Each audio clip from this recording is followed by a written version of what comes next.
She didn't scream. She didn't cry. In front of 400 guests, Isabella De Luca Romano simply smiled, pressed the bedroom key into her husband's mistress's palm, and walked away. No trembling hands, no broken voice, just silence so complete it felt like the ground shifting beneath everyone's feet. Adrian Romano thought he had finally freed himself from the woman he'd outgrown. By sunrise, he would begin to understand the catastrophic error he had just made. Because Isabella wasn't walking away from her life. She was walking away with it. If this story hits different, smash that like button and drop a comment with the city you're watching from. I want to see exactly how far this story has traveled. Now settle in. This one's going to take everything you've got. The night Isabella De Luca Romano handed over her bedroom key, the temperature in the Meridian Grand's rooftop ballroom was 72 degrees. The champagne was French, and 400 people witnessed a woman's life get dismantled in under 40 seconds. They would all remember it differently afterward. Some said she looked like a ghost. Some said she looked like a queen. A few of the older ones, the captain's wives who had watched too many men make too many mistakes, said she looked like neither. They said she looked finished. Not broken. Finished. Like a woman who had just made a decision she'd been waiting years to execute. But that was afterward, when people started talking. In the moment, nobody said anything at all. The evening had started the way all Romano celebrations started, with theater. The Meridian Grand's rooftop had been transformed over 72 hours at a cost that Adrian Romano had never bothered to check because checking costs was something other men did. White orchids imported from Thailand. A string quartet positioned near the East Terrace so the music would drift across the Manhattan skyline. Tables set with bone china that had been commissioned specifically for the occasion, each plate ringed with a thin line of gold that matched the cufflinks Adrian wore. 12 years of marriage. That was what tonight was supposed to celebrate. Isabella had managed the entire event herself, the way she managed everything. From a distance, through layers of instruction that arrived precisely where they needed to, when they needed to, without her fingerprints visible on any of it. She had approved the florals at 9 that morning, confirmed the catering timeline at noon, and by 4 o'clock she had reviewed the seating chart 3 times, repositioning 2 captains and their wives in a configuration that would prevent the particular kind of friction that tended to escalate when alcohol entered the equation. She knew these people. She had been studying them for 12 years. Isabella was 41 years old, and she had spent the better part of her adult life becoming invisible in a room while remaining the most important person in it. She understood, in the way that only certain women understand, that power exercised openly invites challenge, but power exercised quietly becomes infrastructure. You don't fight infrastructure. You depend on it without ever thinking about it, the way you depend on the walls of a building holding, the way you depend on the floor not giving way beneath your feet. She had been the floor of the Romano Empire for 12 years. She wore navy that night, not black, which would have been expected, not the red that Adrian sometimes suggested because he liked the way other men looked at her, a particular cruelty she had catalogued without comment. Navy, because she had chosen it herself 3 weeks earlier when she purchased the gown from a designer on West 57th Street whose shop she had supported for 7 years, and because navy was the color of deep water, and she had always felt more comfortable with depth than with surface. Her hair was dark, worn up, small diamond earrings, nothing that would distract from the room, which was precisely the point. She had been standing near the East Terrace with Carla Moretti, wife of Dominic Moretti, captain of the West Side operations, when Adrian found her at 9:15. Carla was laughing at something, one hand on Isabella's wrist, the laugh genuine and unguarded, the kind that required real trust to produce. Isabella was smiling back. It was a real smile. She had a gift for those even when nothing inside her warranted one. "Isabella!" Adrian's voice arrived before he did, cutting across Carla's laughter and silencing it the way a hand cupped over a candle silences flame. She turned. Adrian Romano was 53 years old and built the way men built themselves when they believed the world owed them the space they occupied. Broad shoulders, dark suit, silver threaded through his hair in a way that photographers would have called distinguished. He was, by most objective measurements, a handsome man. He knew this. He had always known it, and the knowledge had settled into his posture so deeply that it had become structural. Not arrogance, exactly, but something harder than arrogance.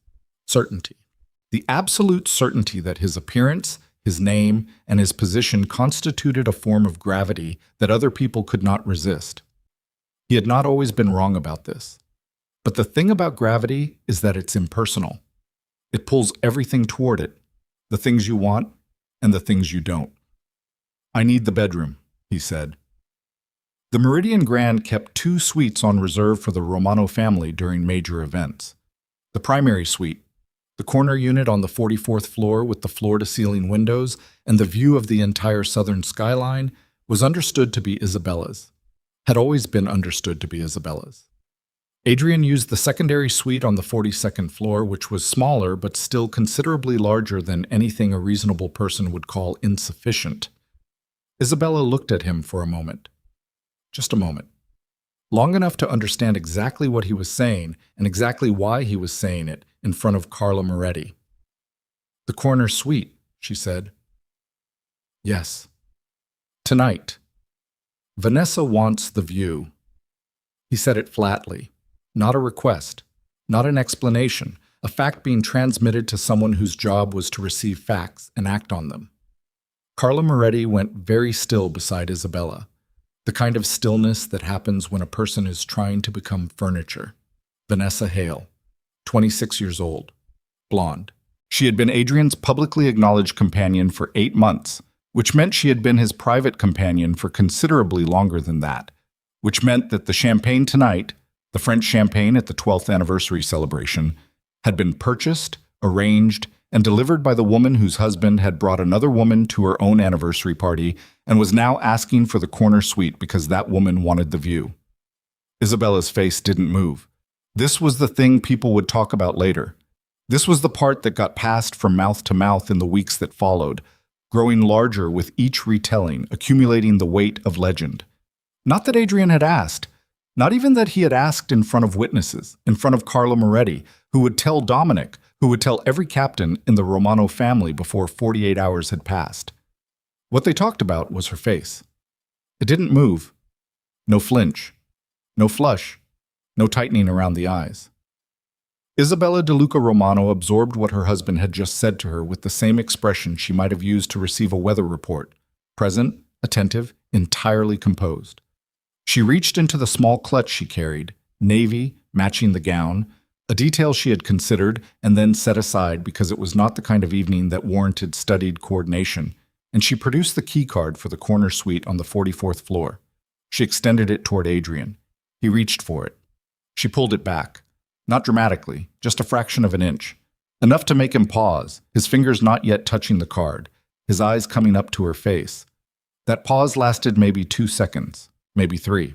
Later, the ones who had been watching closely, and several of them had been watching closely because the Romano family's interpersonal dynamics were a spectator sport among their inner circle, said that something passed between Adrian and Isabella in those 2 or 3 seconds. Something that had no name. Something that looked to some of them like recognition. The specific kind of recognition that arrives too late to be useful. Then Isabella turned her head, very slightly, toward the far side of the room, where Vanessa Hale stood near the bar, and addressed the color of champagne, laughing at something with 2 men whose names Isabella had known for years, and whose financial arrangements with the Romano family she understood in finer detail than either of them would have believed. She extended the key card again, and this time she let him take it, except that he didn't take it from her exactly. She walked it across the room herself. 400 people watched Isabella De Luca Romano cross the ballroom at the Meridian Grand on the evening of her 12th wedding anniversary and present the key card for her own suite to the woman sleeping with her husband. She did it without hurry, without theater. Her spine was straight and her face was composed and her hands did not shake, not even slightly, as she placed the card in Vanessa Hale's palm. Vanessa looked up, startled despite herself. Up close, the girl was beautiful in the way that youth is always beautiful, effortlessly, temporarily, without having earned any of it yet. Her eyes went wide for a fraction of a second, the laugh dying on her face before she could catch it. "The corner suite," Isabella said. "44th floor. The view is better from the left side of the bed." Then she turned around and walked back across the ballroom, past Carla Moretti, who was staring at her with something between horror and awe. Past the string quartet playing something from Vivaldi, past the tables with the bone china and the gold-ringed plates, past Adrian Romano, who was watching her from a position that, for the first time in 12 years, looked something like uncertainty. She collected her wrap from the coat check. She said goodnight to no one. The elevator doors closed behind her at 9:22 p.m. She was in her car by 9:25. By midnight, she was gone. The apartment she had prepared for this contingency was a 3-bedroom unit in a building in the Flatiron district that appeared in no document connected to the name Isabella Romano. It appeared in no document connected to her maiden name either. It was held by a shell company nested inside 2 other shell companies, and the trail from that apartment to Isabella De Luca required navigating a structure that she had spent 3 years building precisely because she understood, in the methodical way she understood everything, that a woman in her position needed an exit that could not be followed. She had understood this for 3 years. The apartment was already stocked. She had been adding to it incrementally, a jar of coffee here, a set of towels there, over 18 months of ordinary trips to ordinary stores, the purchases too small and too ordinary to register on any ledger. There were clothes in the closet. There was a laptop on the kitchen table, powered off, waiting. There were 3 phones, all clean, all registered to names that were not hers. Isabella set her clutch on the kitchen counter, reached behind her neck, and unzipped her gown. She hung it carefully in the closet. She stood in the dark kitchen in her slip and her diamond earrings, and she breathed. In, out. Slow and deliberate, the way she had trained herself years ago when she had first understood the shape of the life she was living and recognized that the feelings generated by that understanding, if she let them run, would make her ineffective. Grief made you slow. Rage made you visible. She could not afford either. She removed the earrings, set them on the counter. She made coffee. While the coffee brewed, she opened the laptop and spent 45 minutes completing a sequence of actions she had rehearsed mentally so many times that her hands moved without her having to consciously direct them. Digital transfers, account restructurings, document executions that triggered automated filings in 3 different jurisdictions. The activation of arrangements that had been sitting dormant, precisely calibrated, like the components of a machine waiting for someone to press the start button.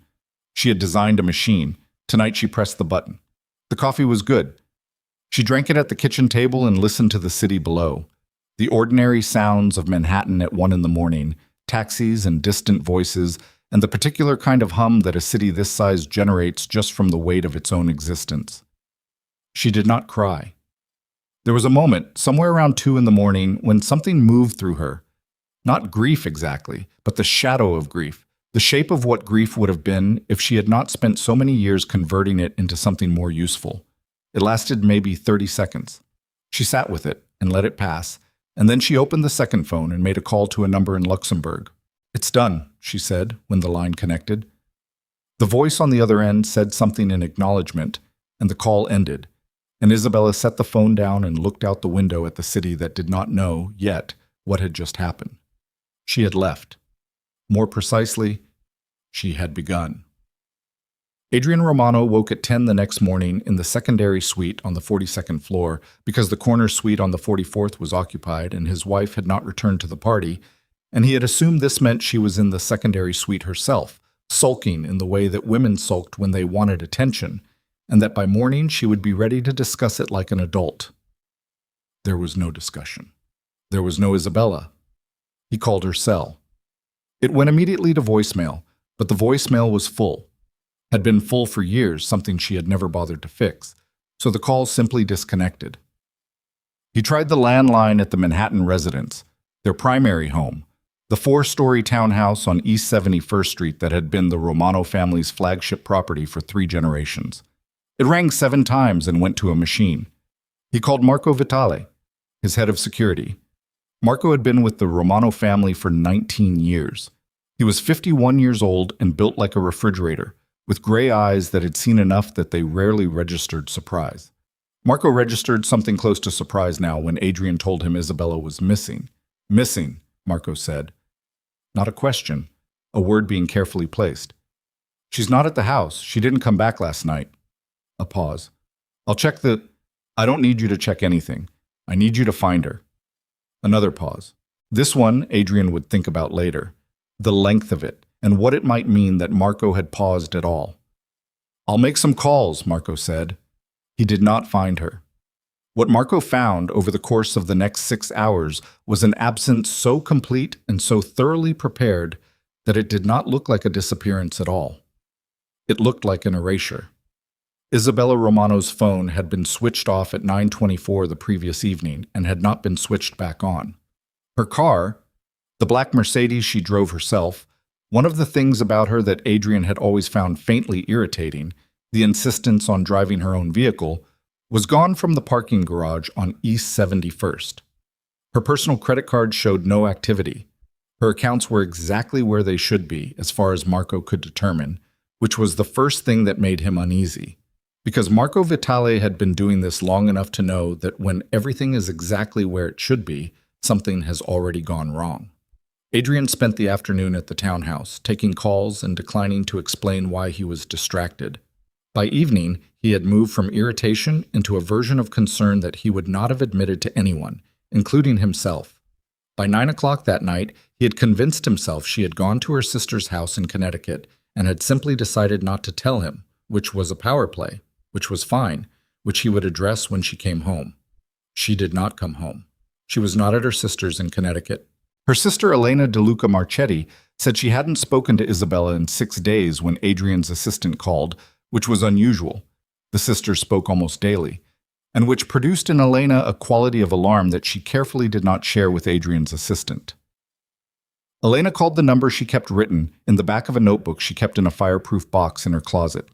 The number that Isabella had given her 2 years earlier and told her to use only if something had happened or if something was about to happen. Isabella had not specified which, but she had said, "If Adrian's people call looking for me, you haven't heard from me in 6 days. You don't know where I am. You're worried." "Are you sure?" Elena had asked at the time. "Practice it," Isabella had said. "So it sounds real." Elena was an excellent actor when she needed to be. She had grown up in the same household as Isabella De Luca. She had learned the skill from watching the same woman. The number Elena called connected to a phone in the Flatiron apartment. Isabella listened to her sister's voice saying the agreed-upon phrase, which was simply the Italian word for ready, embedded in a sentence about nothing, and she exhaled slowly and said, "I'm fine. I'll call you in a week." The first sign of what was coming arrived 3 days after the party. Emilio Reyes, who managed the Romano family's offshore accounts through a series of arrangements with banking institutions in 3 countries, called Adrian at 11 in the morning with a quality of controlled panic in his voice that immediately made Adrian's back teeth clench. "There's an issue," Emilio said. "What kind of issue?" "The Cayman accounts, the 4 primary holding accounts. There's been activity?" The silence that followed lasted long enough that Emilio started to say something else, and Adrian cut him off. "What kind of activity?" "Transfers out, large ones, into accounts I don't recognize. I'm still tracing, but..." "How large?" Emilio told him. Adrian Romano had been in organized crime long enough that he understood money the way other men understood gravity, as a fundamental force, invisible, constant, beyond negotiation. He understood what it meant when money moved. He understood what it meant when money moved at that scale, at that speed, into accounts that his financial manager didn't recognize. He fired Emilio off the phone and called his attorney, Philip Crane, who was also his financial architect, and who had been building and maintaining the legal and financial infrastructure of the Romano family's legitimate holdings for 14 years. Philip answered on the 3rd ring, which was unusual. Philip always answered on the 1st ring for Adrian Romano. The 3rd ring was either an accident or a message. "Adrian," Philip said, "tell me about the transfers." A pause. Very short, but there. "I was going to call you today." "You were going to call me today. Emilio called me 20 minutes ago about 8-figure transfers into accounts he's never seen. You were going to call me today." "Adrian, I need to clarify some things about the account structures." "Clarify them now." Another pause. Philip Crane was 62 years old, Harvard Law, 3 decades of experience in high-stakes financial architecture. He did not pause like a man who was confused. He paused like a man who was measuring how much a set of words was going to cost him. Some of the accounts, Philip said, are structured in a way where the primary authorized holder is not. They're not in your name. What? The Romano family trust structures, the legitimate side, the holding companies, some of them, the majority of them, the primary signatory, the original. Philip stopped, started again. About 7 years ago, there was a restructuring. I advised against it at the time, but Isabella, what did Isabella do? This pause was the longest. When Philip spoke again, his voice had the quality of a man stepping very carefully across ice that he could already hear cracking. The restructuring moved primary legal ownership of several core entities into a holding structure where Isabella is the controlling party. Not equally, not jointly, she is the controlling party. The accounts Emilio is seeing, those are transfers within her own holdings. Legally, she has the authority to make them.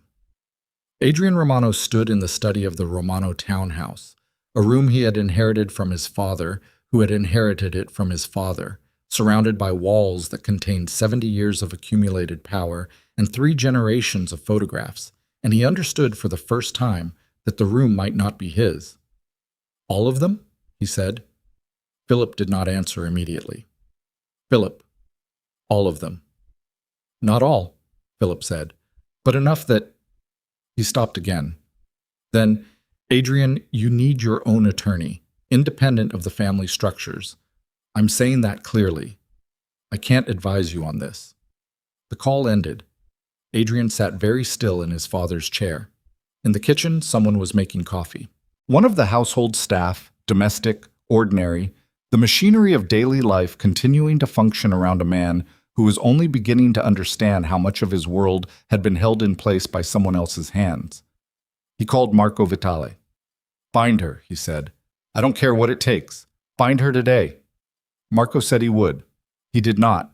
What Marco found instead over the following 48 hours was the beginning of what would later be described by federal prosecutors, by journalists, and by several former Romano associates who would testify to the same as the most systematically engineered corporate and criminal unraveling in organized crime history on the eastern seaboard.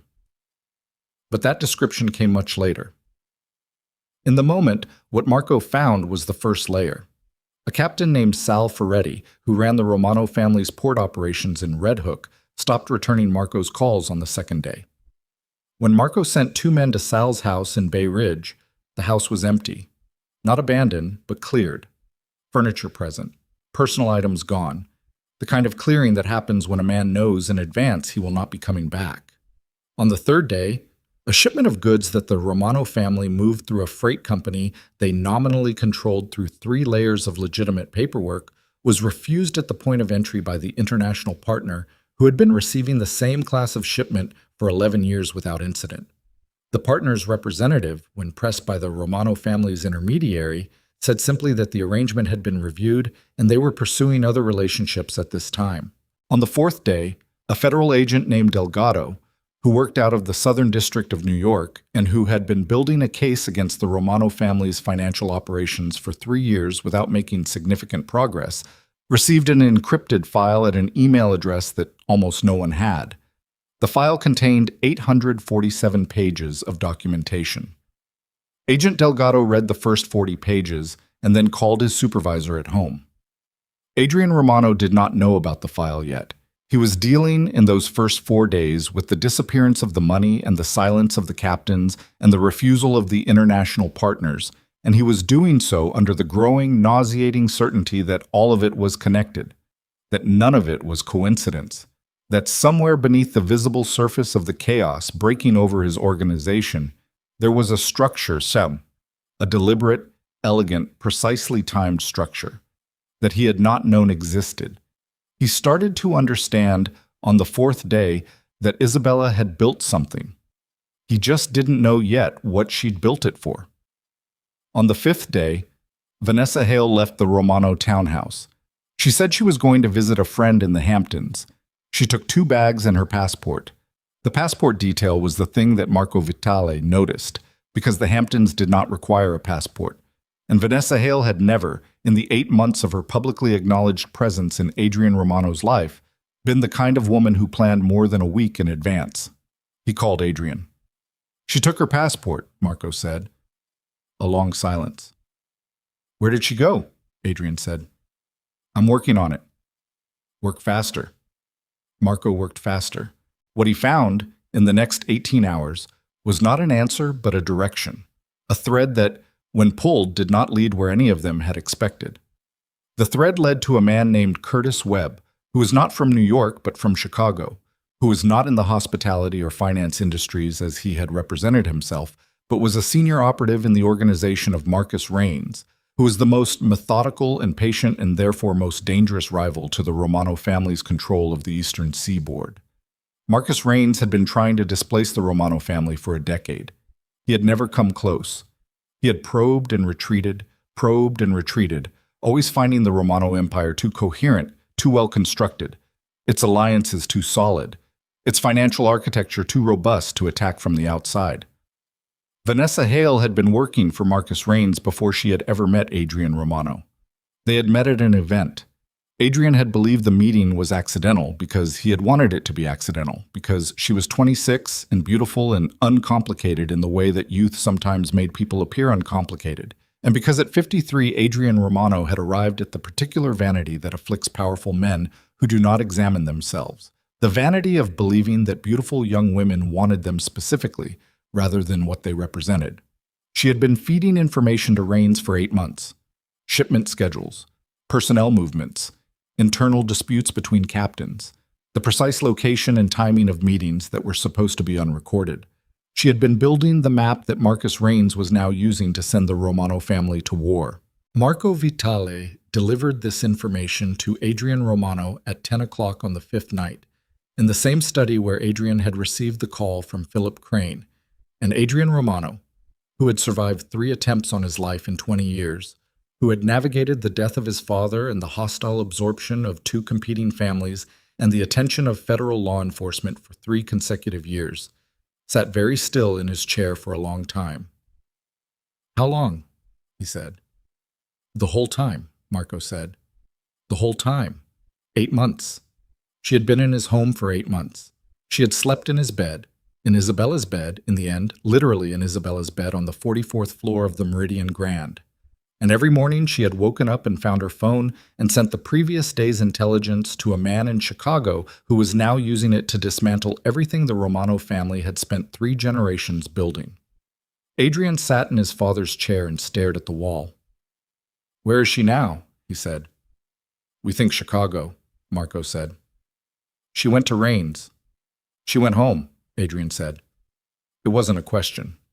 Then, on the 6th day, Carmine Basso, the Romano family's underboss, the second most powerful figure in the organization, a man who had served the family for 26 years, who had attended the christenings of Adrian's cousin's children, who had stood at the graveside when Adrian's father was buried, Carmine Basso stopped answering his phone, and that was when the shooting started. The first attempt came at 7 in the morning when Adrian was being driven from the townhouse to a meeting with the remaining loyal captains, an emergency session to assess what was left and how to defend it. The car took 3 rounds through the rear passenger window, which was armored, which was the only reason the glass held, and Adrian Romano arrived at the meeting shaken rather than dead. The second attempt came 6 hours later, from a window across the street from the building where the meeting was being held. One of the men standing outside the building, a soldier named Nico, 23 years old, who had been with the family for 2 years, took a round in the shoulder that had been aimed at Adrian's chest. By nightfall, the Romano townhouse was under guard that looked less like protection and more like a siege. Men in the street, men on the roof, the remaining loyal captains, there were 4 of the original 11, 4 who had not either defected or gone quiet or disappeared, gathered in the basement because the basement had no windows. Adrian Romano stood in the middle of the basement of his own house, surrounded by 4 captains and Marco Vitale and 2 attorneys who had been called in during the last hour, and he looked at the men around him, men he had known for years, in some cases decades, men who had carried out his instructions and filled his coffers and attended his parties. 4 of them. Of 11, 4 remained. He thought about what Philip Crane had said, about ownership, about the word controlling. He thought about 847 pages of documentation he didn't know existed. He thought about Vanessa Hale's passport and a bedroom key pressed into a young woman's palm with an expression that had given nothing away. He thought about 12 years, the actual texture of 12 years, the negotiations Isabella had sat in on and then summarized for him afterward better than any attorney could have done. The international relationships she had cultivated through a combination of patience and precision that he had always attributed to her personality rather than her intelligence. The financial structures that had seemed to materialize around the Romano family like protective architecture, which he had believed were the product of Philip Crane's expertise and not, as it turned out, of Isabella's vision, with Philip as the executor. He had believed this because it was easier to believe. Because a man in his position didn't ask where the walls came from, he just lived inside them. "We need to find her," he said. The room went quiet. "Isabella," he said, in case there was confusion about who he meant. "We need to find Isabella." Marco met his eyes across the room with an expression that Adrian had rarely seen on Marco Vitale's face in 19 years of working together. It was not quite pity. It was something harder than pity. It was the look of a man who had been trying to find something for 6 days and had found instead the dimensions of his own failure. "I've had people looking since the night of the party," Marco said. "And?" "Nothing," Marco said. "She doesn't want to be found." He paused. "And she knows how to make that work." The silence in the basement of the Romano townhouse was thick with the particular quality of silence that accompanies the understanding that a situation has moved beyond what the people in the room know how to control. Adrian Romano had not said her name out loud, in the presence of other men, since the night of the party. He had referred to her obliquely, when he had referred to her at all, because to say her name felt like acknowledging something he was not ready to acknowledge. He said it now because there was no choice left. Because the empire was bleeding from a dozen directions at once. Because the men who should have been holding the line were gone. Because the woman who had been at his side for 12 years had vanished into an absence so precisely constructed that even his best people couldn't navigate it. Because somewhere out there, Isabella De Luca Romano was watching all of this unfold from behind a wall of her own making, and she was the only person left who understood completely what had been built and how it worked and where the breaking points were. And she had not built it for him. She had built it for herself. The question that was now, finally, beginning to form in the back of Adrian Romano's mind, slower than it should have formed, delayed by pride and by the specific blindness of men who have never had to ask this question before, was whether she had built the exit for protection or for destruction. Whether she had prepared the machine to shelter herself or to dismantle him. In the Flatiron apartment, Isabella De Luca Romano sat at the kitchen table with her third coffee of the morning and her laptop open and her phone beside her hand, and she read the alerts that came in from the various monitoring systems she had built into the Romano family's digital infrastructure over the better part of a decade. She read about the shooting on East 71st. She read about Carmine Basso's silence. She read about the 4 remaining captains in the basement.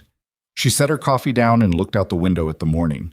Then she opened a file she had not opened yet, a file that contained a single document, a letter she had written 2 months ago, addressed to no one in particular, which articulated in precise and unsentimental language exactly what she intended to do next. She read it again to make sure it still reflected her intentions. It did. She closed the file. She picked up the first phone, the one she used for the specific category of communications that this situation now required, and she dialed a number that connected to a man she had not spoken to in 4 years. A man in a position of legal authority who had been once trying very hard to build a case that would bring down the Romano family. He answered on the second ring. "I know who you are," he said, and his voice was very careful. "Then you know why I'm calling," Isabella said. The silence on the other end of the line lasted exactly 4 seconds. She had expected 5. He was faster than she remembered. "When?" he said. "I'll tell you where to be," she said, "and I'll tell you what to bring." She ended the call and set the phone down and sat for a moment in the morning light. 6 days since the party. 6 days since the bedroom door closed behind her. 6 days since a keycard changed hands in front of 400 witnesses, and Adrian Romano had looked at his wife's face and not understood what he was seeing. He would understand soon. The question was whether he would understand in time to ask for what he actually needed. Not a return, not a rescue, not a restoration of a marriage that had been over for years. What he needed, and what he would not have the humility to name yet, was the truth of what she actually was. But that understanding was still a few days away. First, there was the war to let run its course. There was the underboss to let make his move. There were the remaining pieces to let fall exactly where she had calculated they would fall, into exactly the configuration she needed them in. Isabella De Luca. Romano picked up her coffee cup, found it empty, and rose to make a fourth. Outside, Manhattan hummed its ordinary hum. Traffic and voices and the weight of a city that did not know yet that it was about to watch something it had never quite seen before. Not the fall of a powerful man, which it had seen many times, but the rise of the woman who had been holding him up. She set the kettle to boil. She waited. And 2 miles north of the Flatiron District, in a car outside the Romano townhouse, a man sat with a phone in his lap and made a call he had been postponing for 6 days, because postponing it had felt like keeping an option open, and making it meant acknowledging that the option was closed. The call connected. "We have a problem," the man said. On the other end, a voice answered, smooth and patient and satisfied in the way that a chess player is satisfied when a sacrifice piece finally falls. "I know," said Marcus Raines, "but it's not your problem. Not anymore." The man in the car felt the cold settle into him, felt the specific cold of understanding that the ground he was standing on had already shifted, that the allegiances he had been secretly cultivating with Raines, the conversations over the past 7 months, the careful transference of information, the positioning of himself as a useful asset in the new order, had not made him an ally, had made him a tool. Carmine Basso held the phone against his ear in the cold car outside the Romano townhouse and listened to Marcus Raines end the call, and he understood, with the particular clarity that arrives too late, that Carmine Basso held the phone against his ear in the cold car outside the Romano townhouse and listened to Marcus Raines end the call, and he understood, with the particular clarity that arrives too late, that he had miscalculated the thing that men in his position always miscalculated: the difference between being useful and being used. He sat for a moment. The engine was off. The street was quiet, pre-dawn gray, a patrol car moving slowly past the far end of the block without stopping. He watched its lights disappear around the corner, and then he looked at the townhouse and at the men Adrian had posted on the steps. 2 soldiers, tired, rotating their weight from foot to foot, their breath visible in the cold air. 26 years he had given this family. 26 years of decisions made and bodies buried and money moved and loyalty demonstrated in ways that could not be undone or taken back. And in the end, he had looked at an organization that appeared to be unraveling and had made his calculation the way a practical man makes calculations. He had bet on the side that looked like it was winning. He had not understood that Isabella De Luca had already decided who was going to win. He put the car in drive and pulled away from the curb. He did not go back inside. Marco Vitali noticed the absence of Carmine Basso at 6:45 in the morning when he arrived at the townhouse and found that the underboss had not returned from the previous night. He stood in the front hallway and let the information settle into him without reacting to it visibly, which was a skill he had developed over decades of delivering bad news to powerful men. He found Adrian in the study. Adrian had not slept. He was in the same clothes he'd been wearing the night before, seated behind his father's desk with a glass of something untouched at his elbow, and the particular stillness of a man who had been thinking so hard and so long that he had burned through thought itself and arrived somewhere on the other side of it. "Basso," Marco said. Adrian looked up. "Gone." The word landed in the room and stayed there. Adrian's jaw tightened. A small movement, controlled, but Marco had known him long enough to read it. The jaw was where Adrian Romano stored everything he wasn't going to say out loud. "How long?" Adrian said. "He left last night. His car was on the street. Now it isn't." "You make contact with Raines?" It wasn't a question. Marco answered it anyway. We have to assume yes. Adrian picked up the glass at his elbow, set it back down without drinking. Raines knows our layout, our schedules, our personnel. He's got Vanessa's 8 months of intelligence, and now he's got Basso walking him through the internal structure. He paused. What does he not have? Marco thought about it carefully, because the question deserved care. He doesn't have the financial architecture, the legitimate side, the holding structures, the corporate entities, the accounts. He can see the criminal operation clearly now. But the money lives somewhere he can't touch. Because Isabella built walls around it, Adrian said. Yes. The word sat between them for a moment. She built walls around it, Adrian said again, and this time it wasn't confirmation. It was something else. Something that sounded almost like wonder, and that wounded him, Marco could see, in a way that the shooting through the car window had not. A man can absorb a bullet. The understanding that the walls of his house were built by someone else takes longer to digest. I need to know everything she touched, Adrian said. Every account, every contract, every partnership that ran through her in any capacity. I need the complete list. Philip Crane would have that. Philip Crane told me to get my own attorney. Then we need someone else. We need Isabella, Adrian said, and his voice was flat and stripped of everything except the bare fact of it. Which means we need to find her. Marco looked at him steadily. Adrian, I've had 12 people working on this for 6 days. She's not findable by normal. Try harder. The words came out with an edge that Marco hadn't heard in years. Not anger exactly. Desperation wearing anger's clothes. Marco nodded once and left the room. He had not told Adrian everything.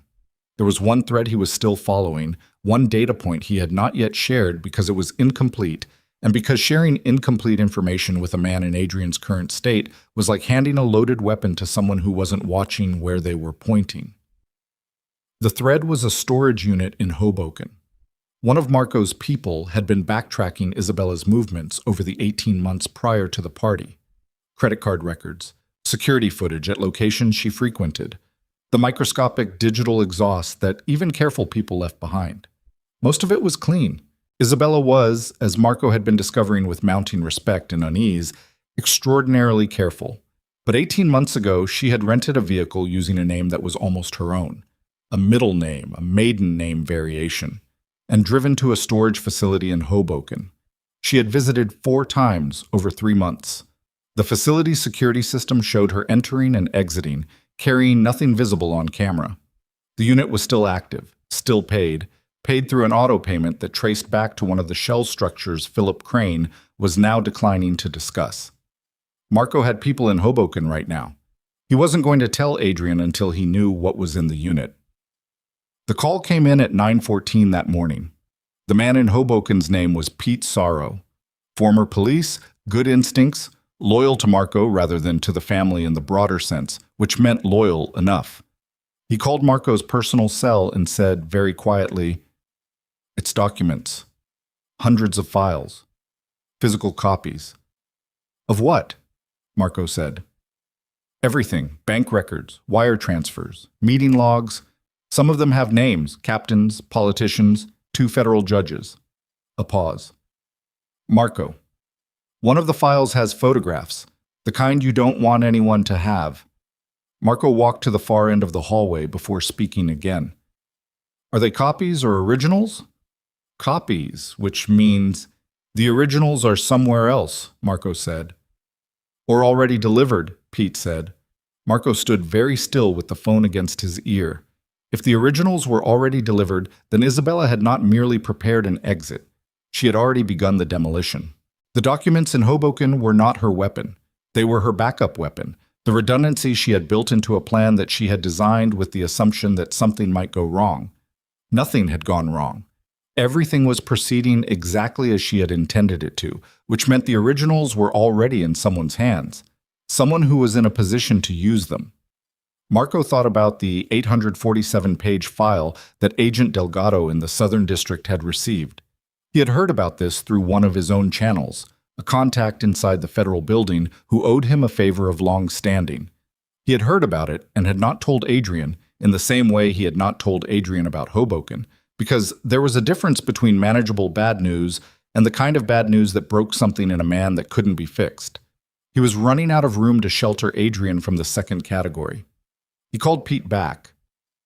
"Lock it. Don't touch anything. Don't tell anyone." He ended the call and looked at the ceiling for a moment, an unusual gesture for Marco Vitale, who was not a man given to seeking answers from above, and then he walked back toward the study.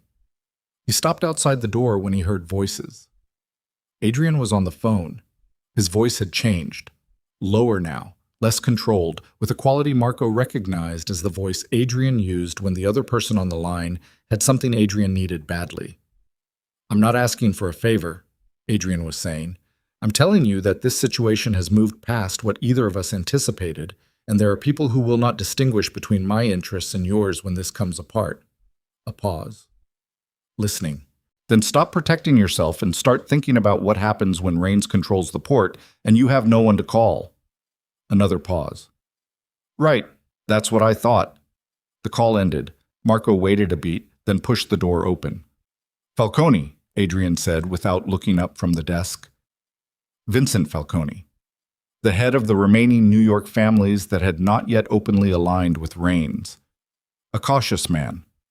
A man who had spent 30 years surviving by never committing until the last possible moment. "He'll meet," Adrian said. "Tonight. Neutral location." "That's something," Marco said. "It's not enough." Adrian looked up. His eyes were bloodshot, the lines around them deeper than they'd been a week ago. Grief did that, Marco thought, not for the first time. Not just grief for people. Grief for what you thought the world was. "There's something I need to tell you," Marco said. He told him about Hoboken. He did not tell him about the 847 pages, one revelation at a time. Adrian listened without interrupting, which was not like him.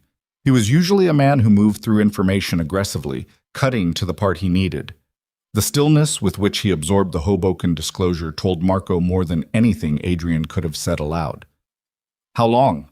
Adrian said when Marco finished. "She started accessing the unit about 18 months ago. The documents go further back than that. Some of the records she had in there are 12 years old." 12 years. The full span of the marriage, from the beginning. She had been building her exit architecture, or her detonation architecture. Marco was no longer sure which was the correct description. From the very beginning, Adrian absorbed this. His right hand was flat on the surface of the desk, palm down, and Marco watched his fingers press into the wood for a moment, then release. "She knew," Adrian said. "From the beginning, she knew what this family was and what it would eventually do." Marco said nothing. That was not entirely what the evidence suggested to him. He thought it was more likely that Isabella had started cautiously and had escalated her preparations as the marriage deteriorated, as Adrian's behavior had grown more careless, more humiliating. But he did not say this because Adrian was not in a position to hear the distinction without it breaking something further. "What does she want?" Adrian said. "We don't know. She could have taken the money and left. She could have gone anywhere. Instead, she—" He stopped, pressed his palm to the desk again. "She's watching. She's watching this happen." "That's my read," Marco said. "She wants something from me." "Possibly," Marco said carefully. "Or she's already got what she wants, and this is just—" He paused, choosing the word. "Consequence." The word sat in the room like a stone dropped into still water. Adrian Romano was not a man who had spent much time considering consequence. He had spent his life in a position where consequence was something that happened to other people, redirected away from him by money and power, and the particular armor of men whose families had held authority so long that accountability felt like an insult. He was considering it now. "Set up the Falcone meeting," he said, "and keep the men on the house." His voice was steady. The jaw was tight again. "And find me someone who can talk to Philip Crane's counterpart, someone who understands the corporate structure and can tell me what I actually own." Marco said he would. What neither of them knew, as Marco left the study and Adrian turned back to the window and the street below with its guards and its ordinary morning traffic passing outside the perimeter of a siege, was that the Falcone meeting had already been compromised. Not by Rains, not by Basso, by the fact that Vincent Falcone's personal attorney had been contacted 3 days earlier by a representative of a woman he had never met, who had made him an offer he had found it impossible to refuse, not because it threatened him, but because it was the most rational arrangement anyone had put in front of him in 30 years of navigating organized crime, and because the documentation she had provided as a gesture of good faith had made him understand, with cold clarity, that this woman already knew where the bodies were buried and had simply chosen to extend the courtesy of a conversation before she started digging. Falcone was going to the meeting. He had simply already decided which way he was going to land. The second shooting happened at 2 in the afternoon, 3 blocks from the townhouse, when one of Adrian's loyal captains, a man named Danny Caruso, compact and quick and genuinely committed to the Romano family in the old-fashioned way that some men still were, stepped out of a car to get coffee from a shop he had used for years and took 2 rounds in the vest from a shooter across the street who was gone before the sound finished echoing. Danny survived.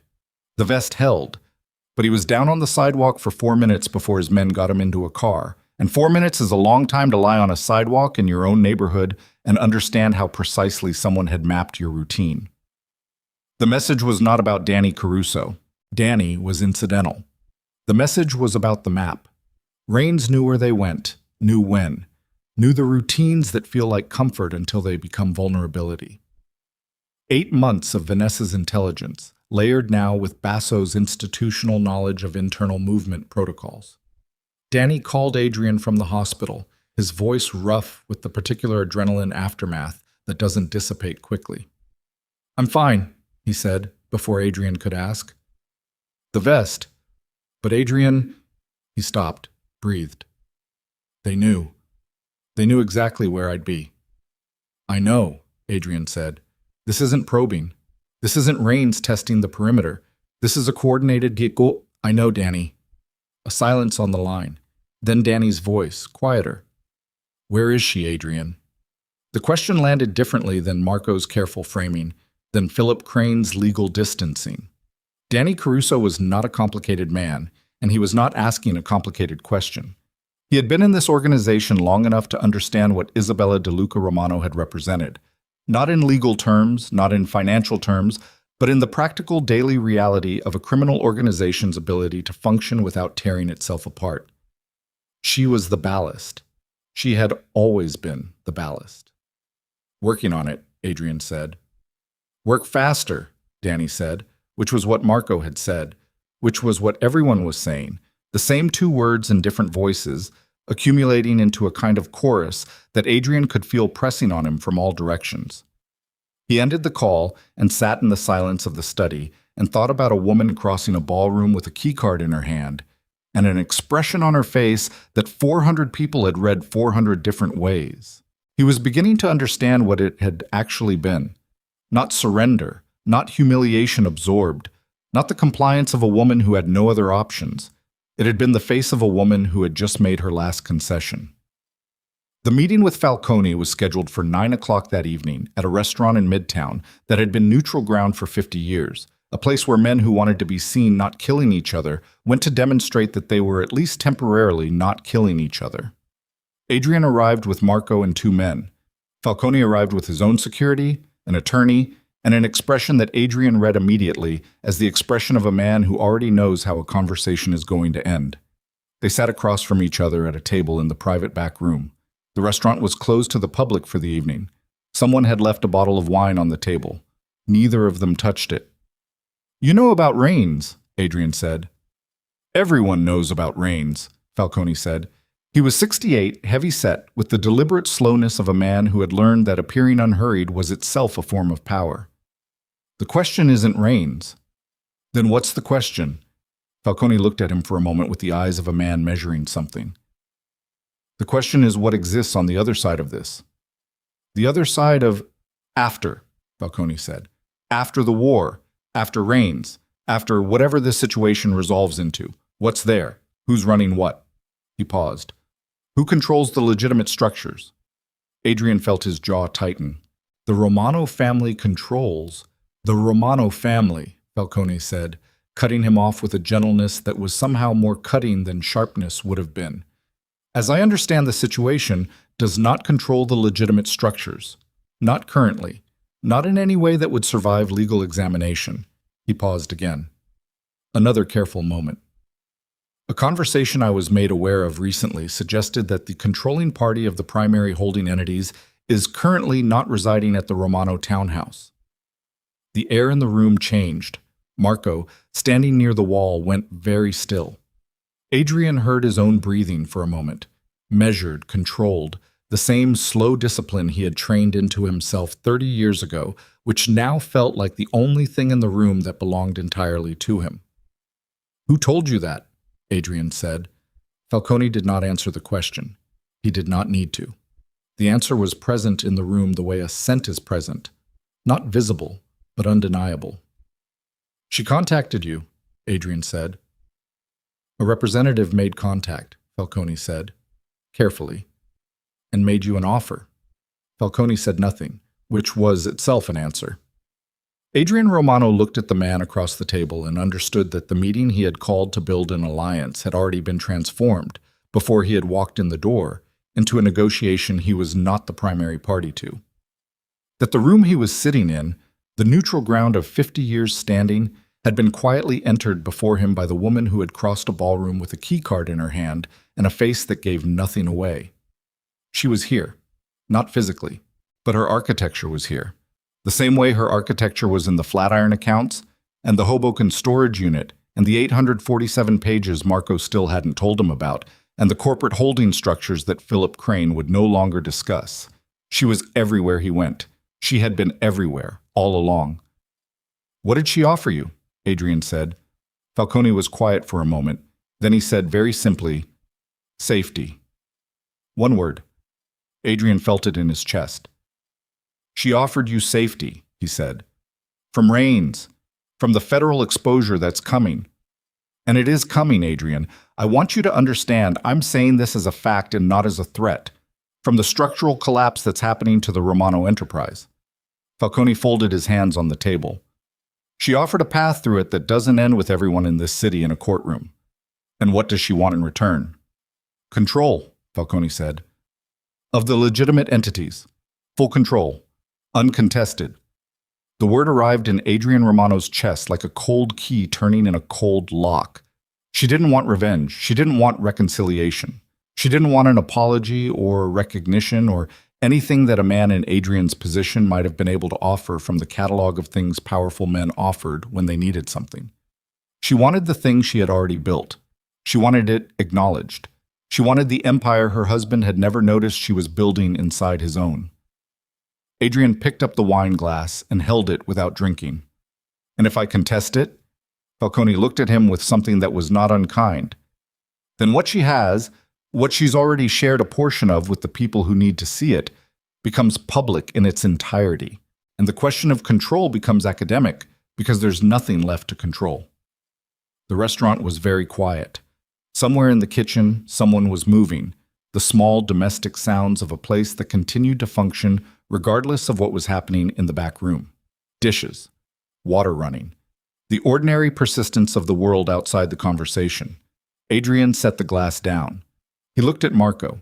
Marco's face was carefully neutral, which told Adrian that Marco had already known more than he'd shared, which he filed away for later. He looked at Falcone. "She's going to let Rains come," Adrian said. Not a question. Understanding arriving in pieces. "She's not going to stop what she's already set in motion," Falcone said. "But she's also not going to let it destroy what she built, which means she'll stop it at the point that serves her purposes and not before." "Which means I survive or I don't, based on whether I'm useful to her outcome," Adrian said. Falcone did not disagree. Adrian Romano sat in the back room of a restaurant that had been neutral ground for 50 years and felt the last of the architecture he'd believed was his own shift beneath him like sand. 12 years of a marriage he had treated as background. 12 years of a woman he had treated as furniture. 12 years of walls he had lived inside without ever asking who had built them. And now those walls belonged to her, legally, structurally, completely. He could fight it. He could contest it. He could take what remained of his loyal men and dig in and push back against the woman in the federal case and the rival organization and the structural collapse simultaneously, which was the same thing as not fighting it at all. Or he could go to her. He had not wanted to arrive at this. He had been moving in this direction for 6 days. Marco could see it. The 4 loyal captains could see it. Danny Caruso, lying in a hospital bed with cracked ribs, could see it. But wanting and being forced are different experiences, and Adrian Romano had never been forced in his life. He was being forced now. "I need to reach her," he said.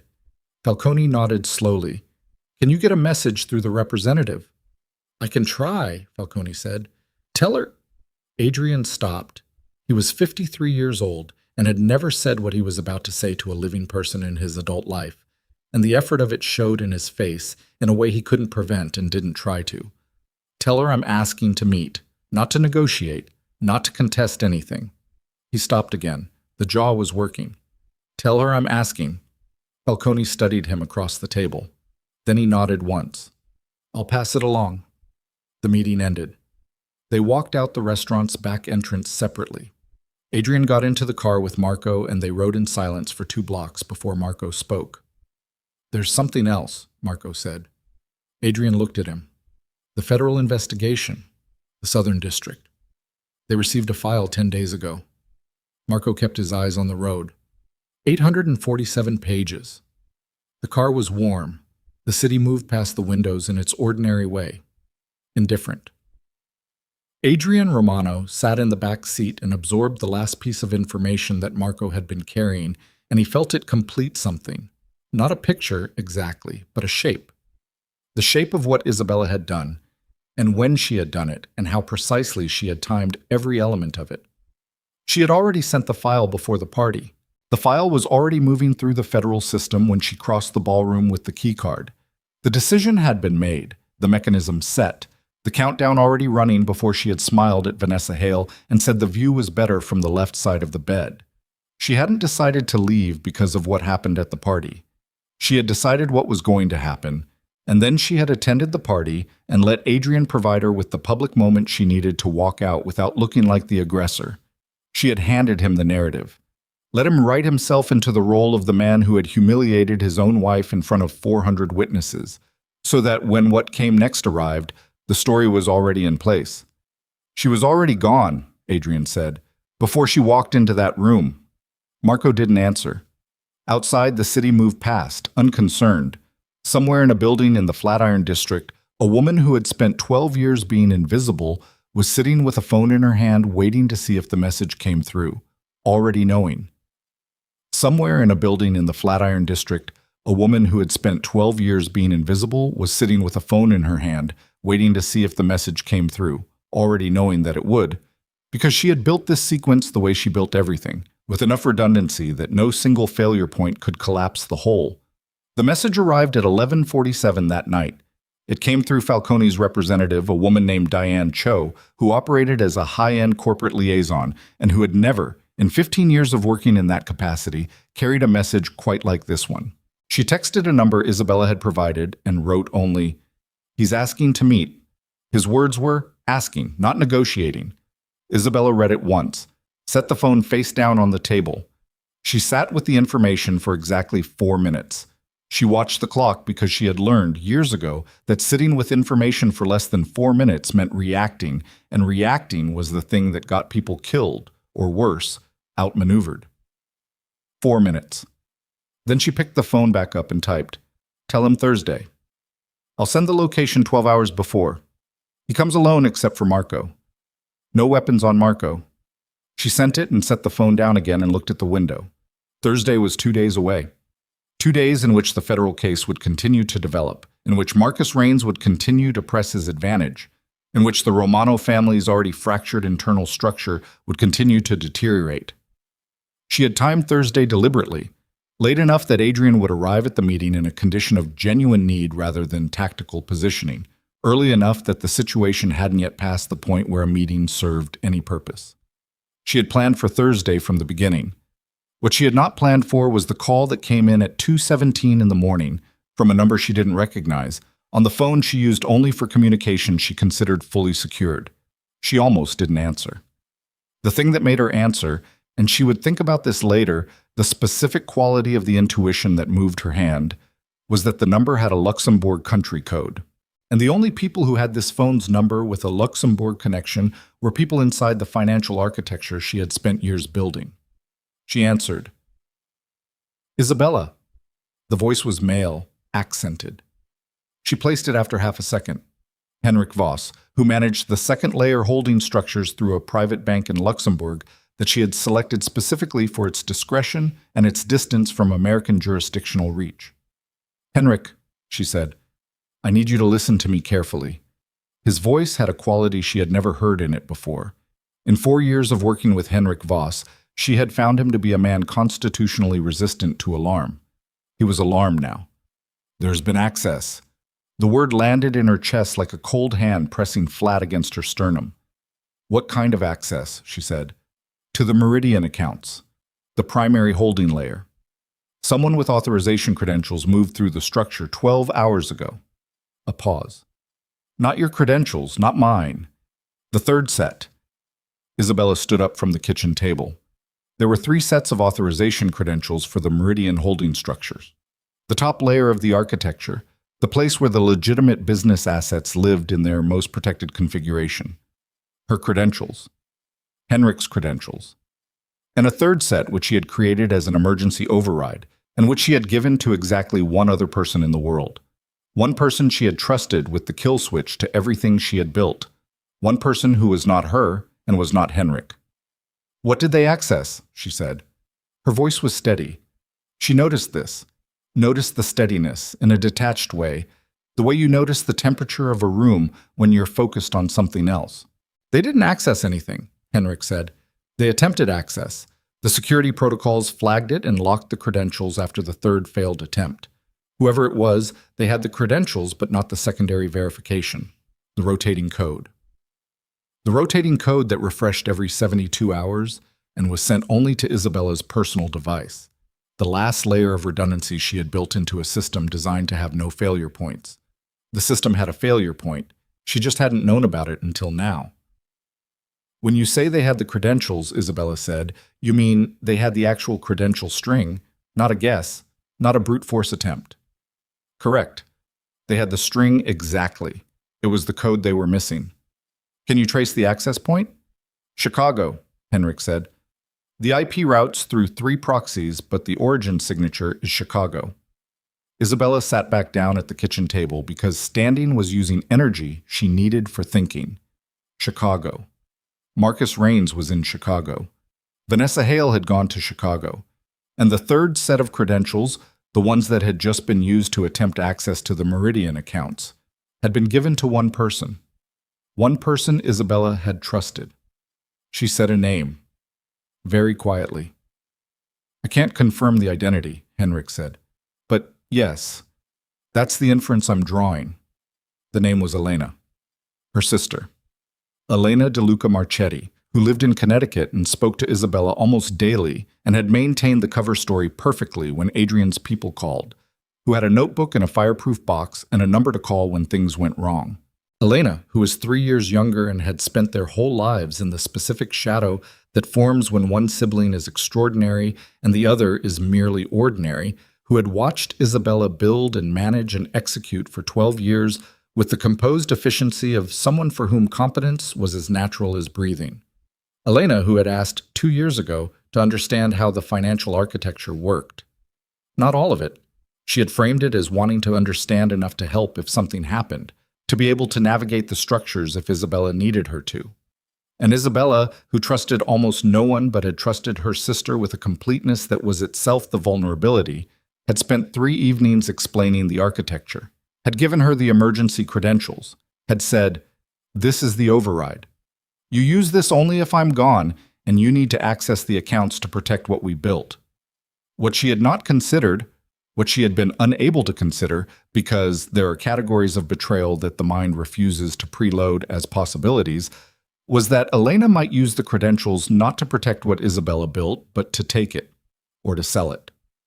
Isabella sat at the kitchen table in the Flatiron apartment at 2:30 in the morning and felt something move through her that was not grief and was not rage, but was the specific nauseating sensation of a structure you believed was solid, revealing a crack that runs all the way to the foundation. "Shut down the credentials," she said. "All 3 sets. Generate new ones and don't share them with anyone. Not even me through any channel that's been previously used. Use the protocol we set up last year for emergency rotation." Already initiated, Henrik said. Isabella, if she has the credentials, even locked ones, she has the string. She can share the string. I know. If she's already shared it with Rains, I know, Henrik. He doesn't need the rotating code if he has enough time and enough resources to… Henrik! She said his name quietly, and the quietness of it stopped him. I know what it means. Give me a moment. He was silent. She breathed, in and out, slow and deliberate, the same discipline she had used standing in the kitchen the night of the party, the same training she had applied to every shock the previous 12 years had delivered. She applied it now, and she breathed, and she thought. Elena had not succeeded. The attempt had failed. The rotating code had held, which meant the Meridian accounts were still intact, still locked, still exactly where they needed to be. Rains did not have access. He had the attempt and the failure, which told him the structure existed and was more protected than he'd realized, but it did not give him the contents. What it told Isabella was that the timeline she had built, the careful, measured sequence leading to Thursday's meeting, and the full exposure and the controlled resolution she had engineered, was no longer hers to control alone. Rains knew about the Meridian layer now. He would move to cut it off or compromise it before Thursday. She had 2 days. She had planned for 2 days. Now, 2 days felt like a luxury she was no longer certain she had. She told Henrik to implement the emergency lockdown protocol on all subsidiary structures and ended the call. Then she sat for a long time. The thing about Elena, the thing that kept rising through the operational calculations, refusing to be filed away, was not the betrayal itself. Betrayal had been a category Isabella had lived inside for years. She had been betrayed by Adrian, by Basso, by the captains who had defected. She had built her exit precisely because she understood that betrayal was not an aberration but a condition. The thing was that Elena was the only person in the world Isabella had loved without calculation. She had loved her husband once, or she had believed she loved him, which in retrospect had been a form of miscalculation rather than a genuine feeling. She had loved her father in the complicated way you love a man whose approval you spent your childhood trying to earn. But Elena she had loved cleanly, simply, without the overlay of assessment that Isabella applied to every other relationship in her life. And Elena had taken that and done something with it that Isabella was still in the process of understanding. She picked up the phone she used for calls to her sister. She had not used it since the party. She stared at the contact name for a long time. Then she dialed. It rang 4 times. 5. She was preparing to disconnect when Elena answered. The background behind Elena's voice was quiet. Too quiet. Not the middle-of-the-night quiet of someone asleep who had been woken. There was no thickness in Elena's voice, no disorientation. She was awake. Had been awake. Isabella, Elena said. You want to tell me something, Isabella said. A silence. Longer than it should have been. I don't know what you… Stop. The word came out flat and cold, and it stopped Elena mid-sentence. Henrik called me 20 minutes ago. Luxembourg, you know what he told me. The silence on the line had a texture now. Isabella had spent enough time in difficult conversations to read silence the way some people read faces. This one had guilt in it, and fear, and something else. Something that, when Isabella finally identified it, felt like the worst part of the whole thing. Relief. Elena sounded relieved to have been caught. How long? Isabella said. Isabella, how long have you been talking to them? A breath. 6 months. 6 months. Before the party, before Isabella had pressed the start button on her exit. During the period when Isabella had been in the final stages of her preparation, her sister had been in communication with Marcus Rains. What did you give him? Isabella said. I didn't give him anything real. I gave him, he approached me he had someone approach me and they already knew things. They knew you were planning something. They didn't know what, but they knew, and they wanted… What did you give him, Elena? The breath Elena drew was audible, the kind of breath that precedes a confession.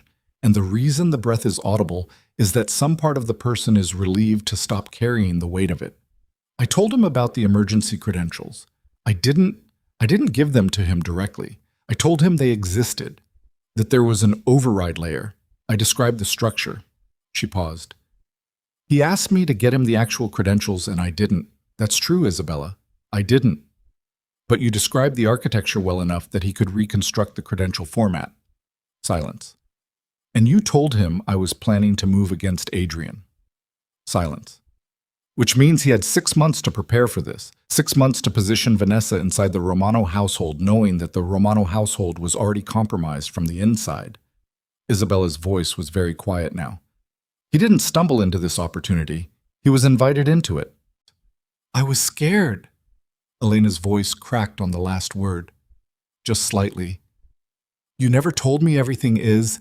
You told me pieces. You gave me credentials and a number to call and a story to tell if Adrian's people called. And I was...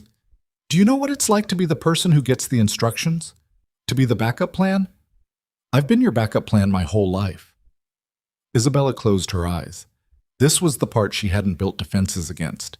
Not because she hadn't known it might come. She had catalogued abstractly that Elena carried the weight of being the less remarkable sister. She had known it the way you know a fact that you've read but never had to live inside. She had not understood what it felt like to Elena to receive that knowledge every day, to be the person handed a fireproof box and a code word while the extraordinary sister moved through the world building empires. She had not thought about what loneliness that might produce, what it might make a person susceptible to. What did they offer you? Isabella said. Elena didn't answer immediately. Elena, what did Rains offer you? A place, Elena said, very small. Not money, not... He said if the structure transferred to his control, there would be a role, something real, something that wasn't just being the person who knew where the safe house was. A place. She had sold the architecture of her sister's escape for a place at a table. Isabella opened her eyes. She was looking at the window, at the dark city outside, and she felt something settle into her. Not forgiveness, not yet, possibly not ever, but something colder and more useful than forgiveness. The specific clarity of a person who has just identified the last variable she hadn't accounted for and is now recalculating around it. Is Rains moving tonight? She said. I don't know. Does he know the address of this apartment? A pause that was slightly too long. I told him the Flatiron District. I didn't know the specific address. The district is enough, Isabella said. She was already moving.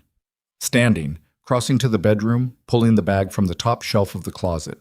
The go bag, always packed, always ready, the same discipline she had applied to every other contingency. She tucked the phone between her shoulder and ear and dressed with the efficiency of someone who had rehearsed this.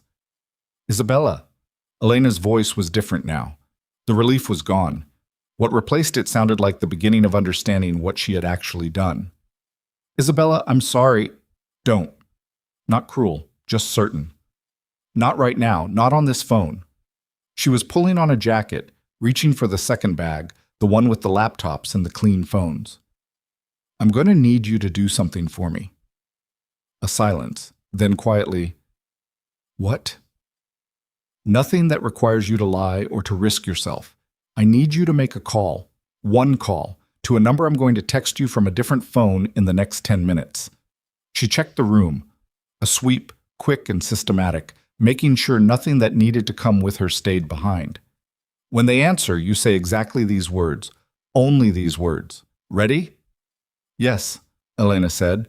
Isabella told her the words. She ended the call and left the apartment at 2:51 in the morning. The building had a service exit through the basement that she had identified before she ever spent a night in the apartment. She used it now. Moving through the fluorescent-lit concrete corridor with her 2 bags, past the building's mechanical room and the parking structure access, and out through a door that opened onto a side street half a block from the building's main entrance. She did not look up. She kept her face angled away from the street-level cameras, a habit so ingrained it required no conscious effort. She walked 2 blocks north and turned east, and walked another block to a parking garage she had used 3 times since moving to the Flatiron apartment, always at different hours, always with a different vehicle. The vehicle parked on the 3rd level, space 34, was a gray Honda registered to a company that did not connect to her name in any searchable way. She put the bags in the trunk. She sat in the driver's seat for a moment. She thought about Thursday, about Adrian on his knees. Metaphorically, though she had half expected him to do it literally. About the controlled resolution she had designed, the room she had planned to walk into with every piece of evidence organized, and every alliance pre-negotiated, and every element of the structure she had built ready to be made visible in the specific sequence that would achieve the specific outcome she had been working toward for 3 years.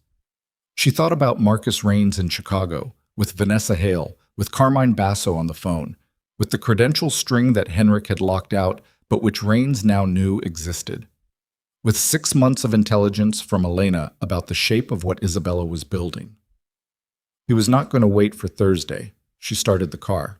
She drove north, taking surface streets, watching her mirrors with the automatic vigilance that this city and this life had built into her long before the party, long before the exit plan, long before she understood she would someday need everything she had taught herself about moving through a dangerous world without being seen.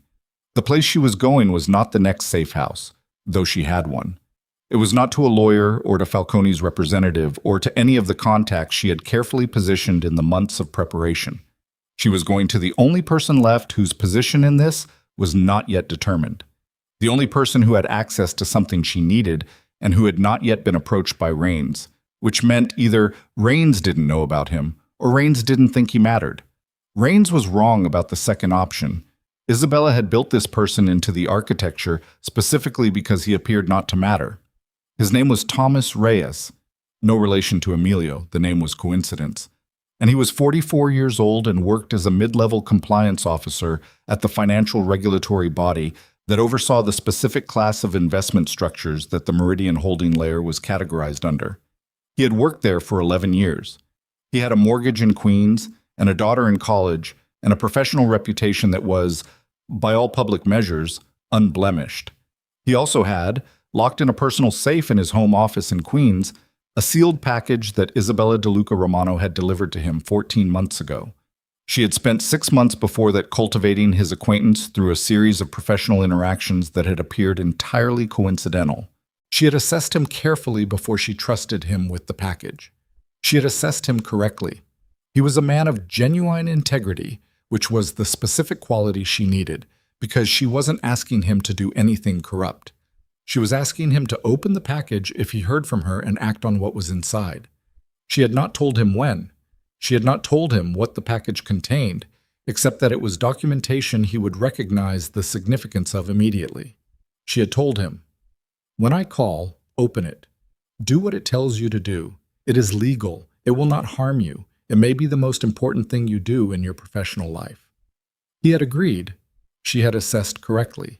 She called him from the clean phone at 3:20 in the morning. He answered on the second ring, which told her he was a light sleeper, or he had been expecting the call, or both. "It's time," she said. A silence. She could hear him breathing, slow, adjusting from sleep. Then, "Now?" "Open it tonight. Read it tonight. The instructions are specific. Can you have it initiated by 8 in the morning?" Another silence. Longer. She let it run because Thomas Reyes was a man who needed to move at his own pace, and pressuring him produced worse results than waiting. "What happened?" he said. "You said you'd have more time." "Something changed," she said. "The timeline moved. Because of... I can't explain it fully right now. Thomas." She kept her voice even. "Everything in that package is exactly what I told you it would be. Legal, clean, significant. The only difference is that I need it initiated now rather than Thursday." She heard movement on the line, his feet on a floor, a door. "Give me a minute," he said. She waited. She was parked on a dark street in the upper 20s, engine off, watching the block. A cab moved through the intersection ahead. A man walked a dog. The ordinary middle-of-the-night movements of a city that did not sleep completely. "Okay," Thomas said. She heard paper. The sound of a seal being broken. She waited while he read. She had written the instructions clearly, the way she wrote everything, spare, precise, no room for misinterpretation. What the package contained was a formal regulatory complaint, fully documented, referencing specific transactions within the Romano family's legitimate holding structures that constituted violations of investment compliance regulations. The violations were real. She had documented them herself years ago, recognizing that Adrian's carelessness with the legitimate side would eventually produce exactly this kind of exposure. She had documented them and then held them, waiting. The complaint, if filed, would trigger an immediate regulatory freeze on the Romano holding structures. Not a criminal action. That was the federal case's territory, and that was already moving. This was civil, regulatory. It would freeze the accounts and the entities in a way that prevented anyone, including Rains, including whoever he sent with Elena's credential string, from accessing, transferring, or liquidating anything within the structure until the regulatory review was complete. It would also buy her time, the specific amount of time she needed. This is... Thomas stopped. She could hear him reading. This is significant. Yes. If I file this at opening tomorrow, today, she said, 8 o'clock. The freeze initiates within 2 hours of filing. Everything inside these structures is locked. Yes. And you understand that includes your own access. Yes. A long pause. Thomas Reyes was a man with integrity and the intelligence to understand what he was looking at. You're locking yourself out to stop someone else from getting in. Temporarily, she said, the freeze lifts when the review concludes. Which it will, in my favor, because the complaint documents real violations by the Romano family's management, by Adrian's management, not by the holding structure itself, which is clean. She paused. It's an unusual legal configuration, but it's sound. I'd need to verify. Page 7. The legal opinion is from Hartwell and Associates. You'll recognize the firm. She heard pages. A pause. Hartwell signed off on this, Thomas said. 14 months ago, yes. Another pause. Longer. She let it run. You've been planning this for 14 months, he said. Longer, she said. But yes. The sound of him setting the papers down. The sound of a man who had just understood the full dimensions of what he'd been holding in his home safe for over a year. 8 o'clock, he said. Thank you, Thomas. She ended the call and sat in the dark car. The regulatory freeze would hold Rains off the accounts. It would lock out the credential attempt permanently, not just the failed one, but any future attempt. It would hold the structure intact until she could get to Thursday, or a version of Thursday, a rescheduled and more urgent version of the controlled conclusion she had planned. But it also meant that everything she had built was now locked inside a regulatory process she could not directly control. She had handed the keys to a compliance officer in Queens and a regulatory body that moved at its own pace, and she had done it at 3 in the morning because her sister had opened a door she hadn't known existed. She had contained the breach. She had not sealed it, because the breach wasn't in the accounts.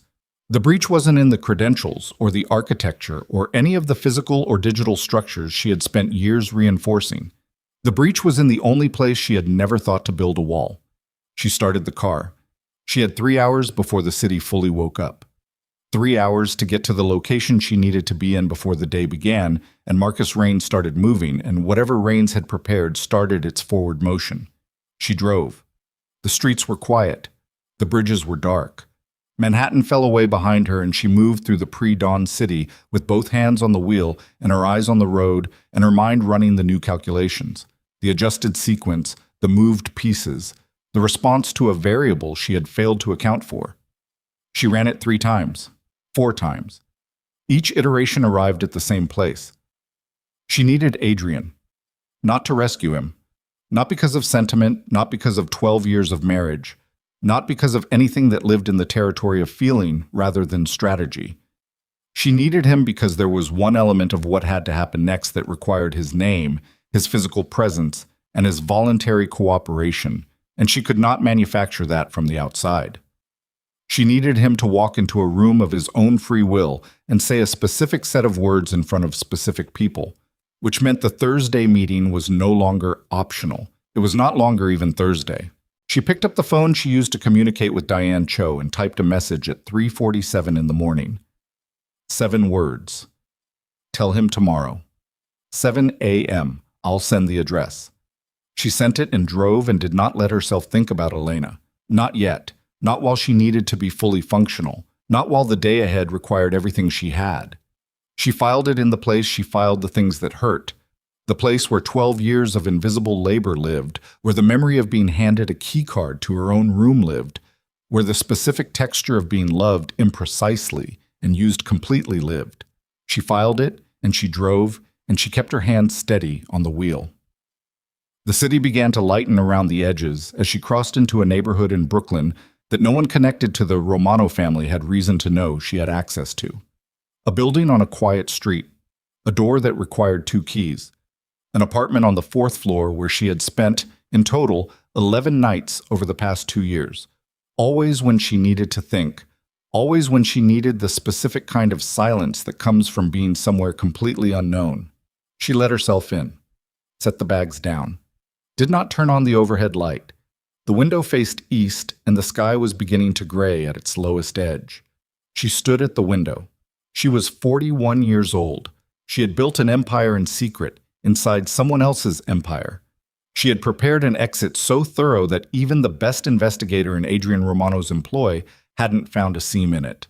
She had timed and positioned and sequenced a controlled dismantling of a criminal organization without becoming a criminal herself, walking the line between exposure and protection with a precision that would have been remarkable in a person working with a team and was extraordinary in a person working alone.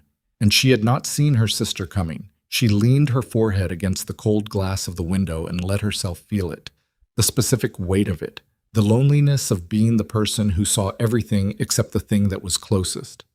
She had read captains and attorneys and federal agents and rival crime lords with accuracy that had never failed her. She had read her husband correctly from the beginning, even when she had hoped she was wrong. She had not read Elena, or she had read her and had chosen, somewhere below the level of conscious decision, not to see what she was reading, because Elena was the one person, the part of her that was still human, not the architect, not the strategist, not the woman who had spent 12 years converting grief into competence, needed to be safe. She stood at the window for 4 minutes. Then she stood up straight, pulled away from the glass, and went to make coffee. There was work to do. There was a meeting to prepare for. There was a man who was going to walk into a room at 7 in the morning, believing he was coming to ask her for something, who needed to be made to understand in the time available that what he was actually going to do was far more than ask. He was going to help her end this. Not because she forgave him, not because 12 years meant anything redeemable between them, but because she had always been the floor of the Romano Empire, and now the floor was going to decide what got built on top of it and what got torn all the way. The coffee was dark and too strong, and Isabella drank it standing at the kitchen counter because sitting felt like a concession she couldn't afford. 4:45 in the morning. The sky outside the Brooklyn window had moved from black to the particular non-color that precedes dawn, that gray that isn't gray exactly, but the absence of everything else. She had 2 hours before Adrian arrived. She used them. The first hour was logistics. She opened the laptop and worked through Henrik's emergency rotation confirmation, verifying that the new credential architecture was fully implemented and that the old strings were irrecoverably dead. Henrik had been thorough. He was always thorough, which was why she had chosen him, which was why she had trusted him with the architecture in the first place, which was the same reasoning she had applied to Elena and which she was not going to let herself spiral on right now. She checked Thomas Reyes's confirmation email, which had arrived at 4:12. He was filing at 8. The regulatory freeze would initiate by 10. She had a 6-hour window between now and the freeze in which she could still move assets if she needed to, and she did not intend to need to, but she noted the window the way she noted all windows. As a fact, a contingency, a door that was open for now. She pulled up the monitoring feeds she maintained on the Romano family's remaining digital infrastructure. The feeds showed elevated activity, men awake and moving in the townhouse, calls being made, the specific pattern of an organization that had received a threat and was attempting to respond to it without fully understanding its shape. She scanned for Rains. His digital footprint was cleaner than she would have liked.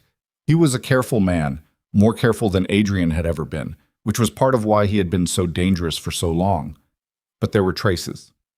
Movement of personnel into the New York area, logged through transportation databases she had access to through a channel she had cultivated over 2 years. 3 names she recognized from Rains's Chicago operation arrived yesterday evening. In New York now. He was not waiting for Thursday either.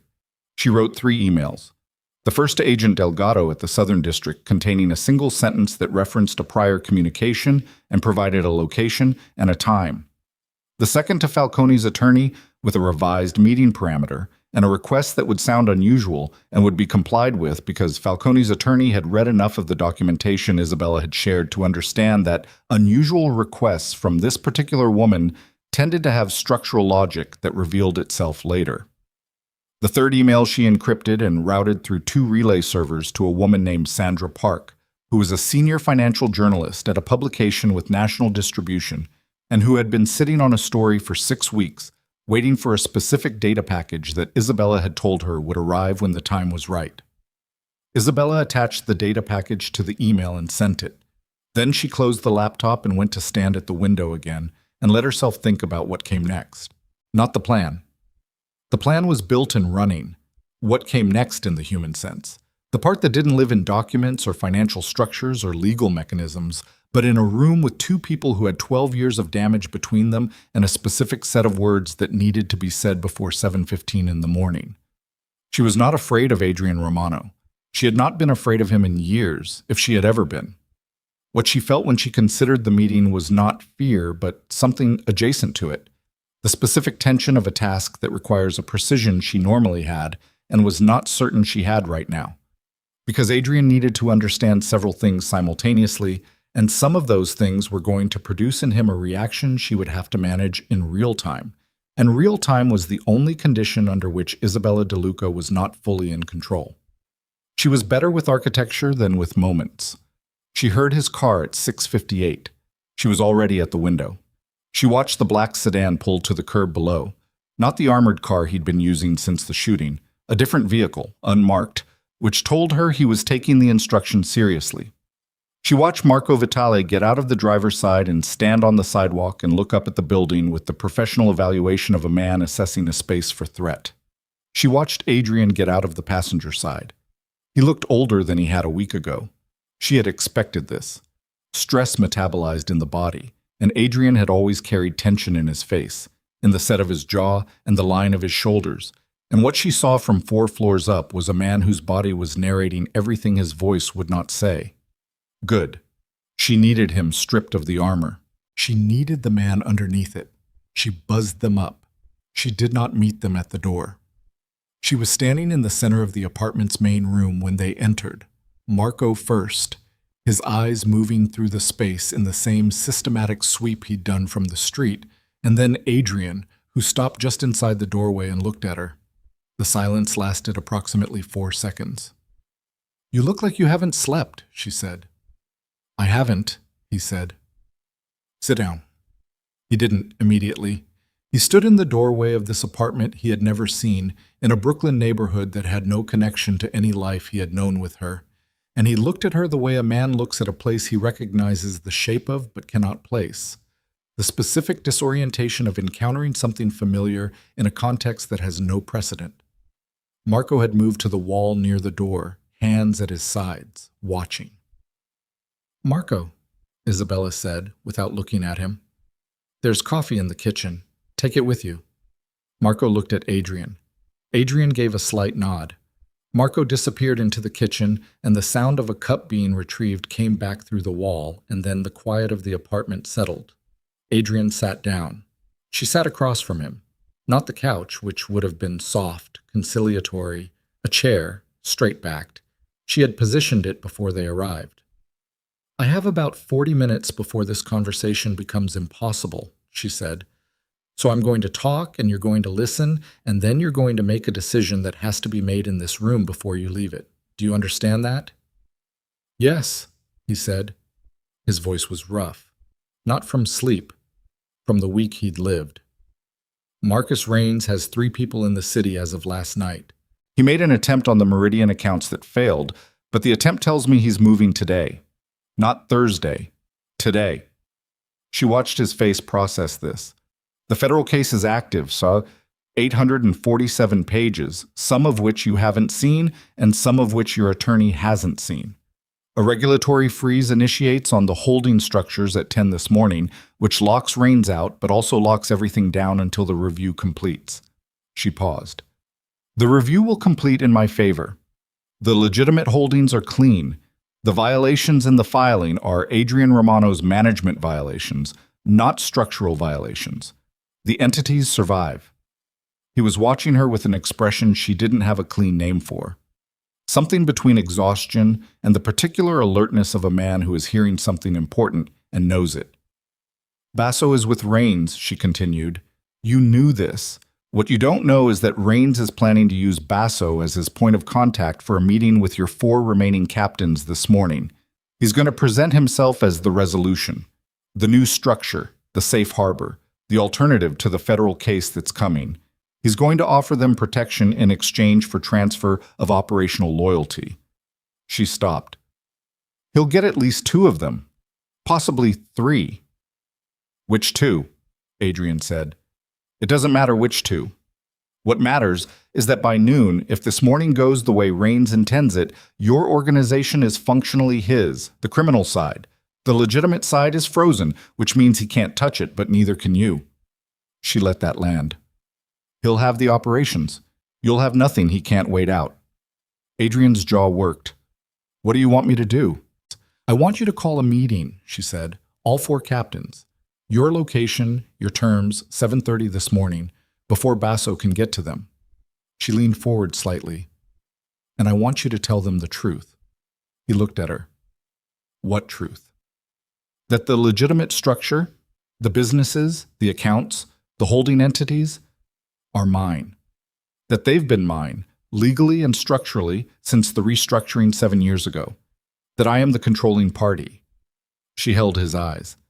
And that I am offering each of them a position in the legitimate enterprise going forward with the condition that they cooperate fully with the federal investigation on the criminal side. The silence that followed was not the silence of a man refusing. It was the silence of a man understanding the full dimensions of what he was being asked.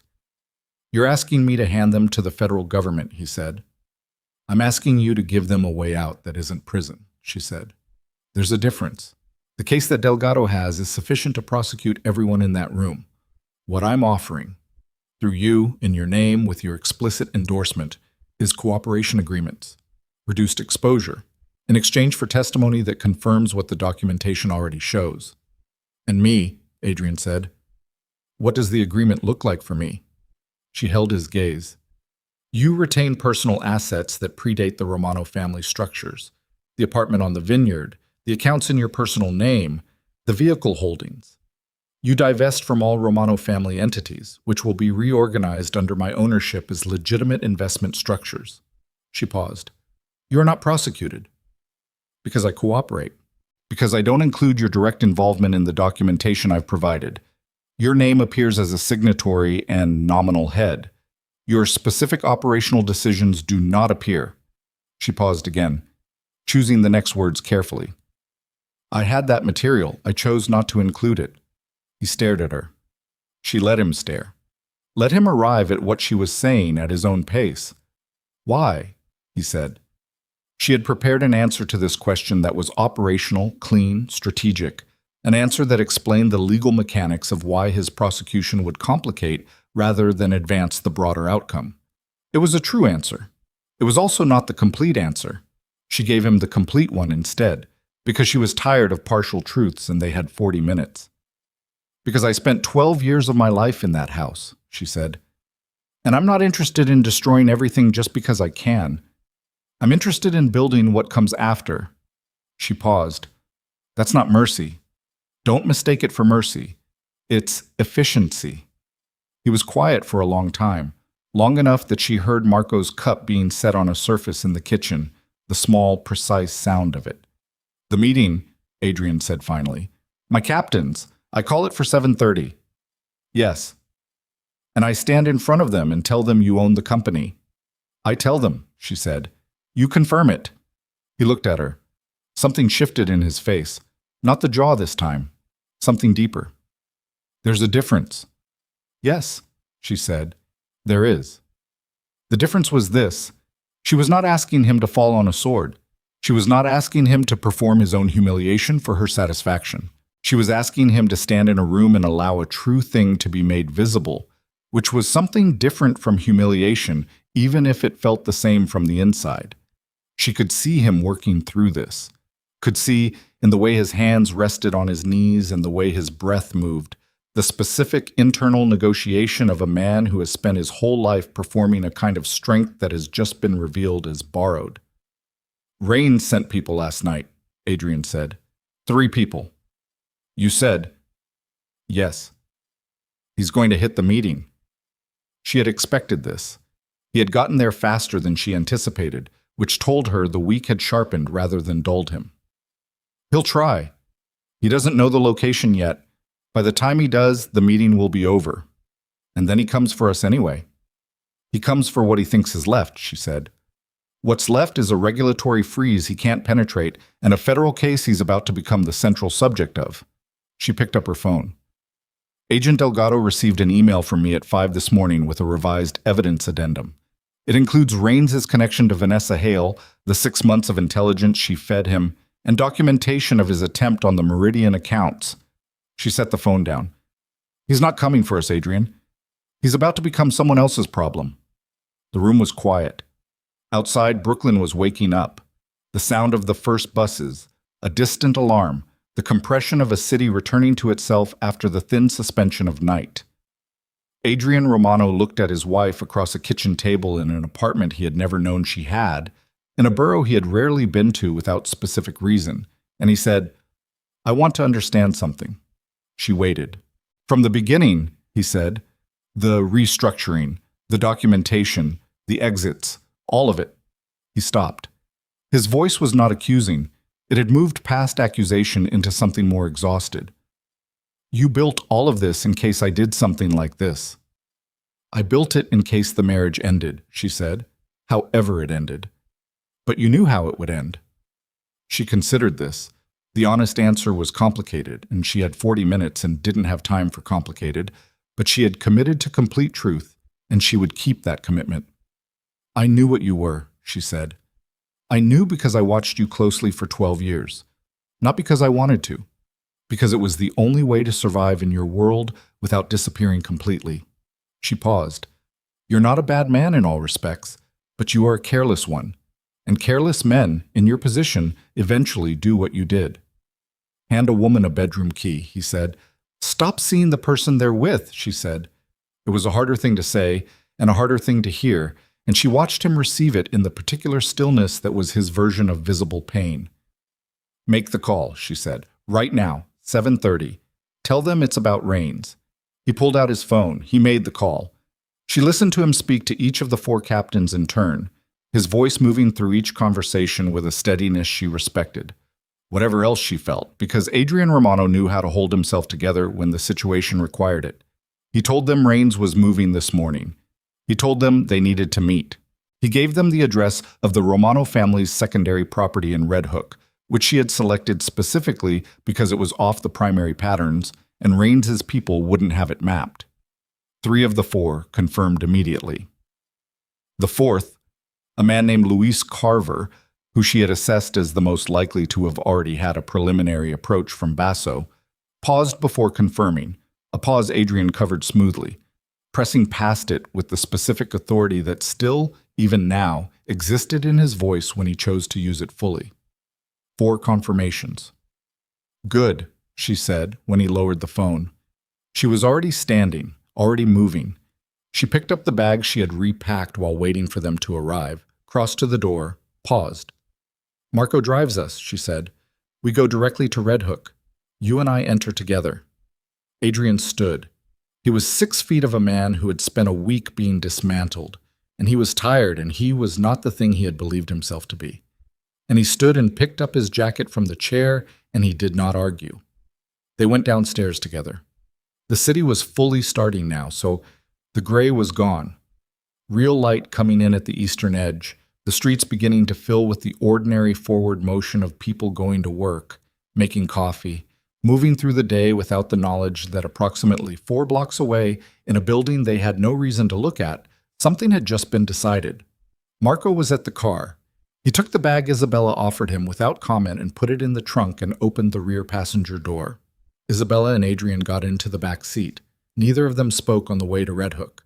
She thought about the captains arriving. She thought about the room and the sequence of what needed to be said and in what order. She thought about Agent Delgado reading the email she had sent at 5 in the morning, about Sandra Park at the publication reading the data package that had been sitting in her encrypted drafts for 6 weeks, about Thomas Reyes walking into his office building with a sealed regulatory complaint and the particular quiet resolve of a man with genuine integrity who has been given something real to do. She thought about all the pieces moving, all the architecture she had built, expressing itself now simultaneously, the way a detonation sequence expresses itself. Not explosion, exactly, but precision. One thing leading to the next in the order she had designated, each element triggering the next. The whole thing coherent only if you could see it from the position she had occupied for 3 years. She was the only one who could see it from that position. The car crossed the bridge into Red Hook, the old warehouse buildings along the waterfront, the low morning light off the water, the smell of the harbor through the sealed windows. Marco knew the secondary property. He navigated without input the way he navigated everything, efficiently, without wasted motion. They arrived at 7:22, 3 cars already in the lot. The fourth arrived 2 minutes later, Luis Carver getting out of the last car, his face carrying the specific quality she had noted on the phone, not quite settled. A man who was here because he was not quite ready to be somewhere else. She clocked this, filed it. They went inside. The space was large, unfinished, used for storage, and occasionally for exactly this kind of meeting. Far enough from the primary locations to be off-pattern, large enough that everyone could see everyone, no corners to retreat into. Concrete floor. High windows. Light coming in gray and flat. The 4 captains arranged themselves in the room with the unconscious formation of men who were measuring each other as much as the people in front of them. Marco stood near the door. Isabella stood at the center of the room.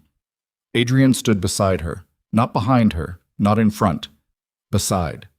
She gave him 2 seconds, a specific 2 seconds in which he could position himself however the next 30 minutes required him to be positioned.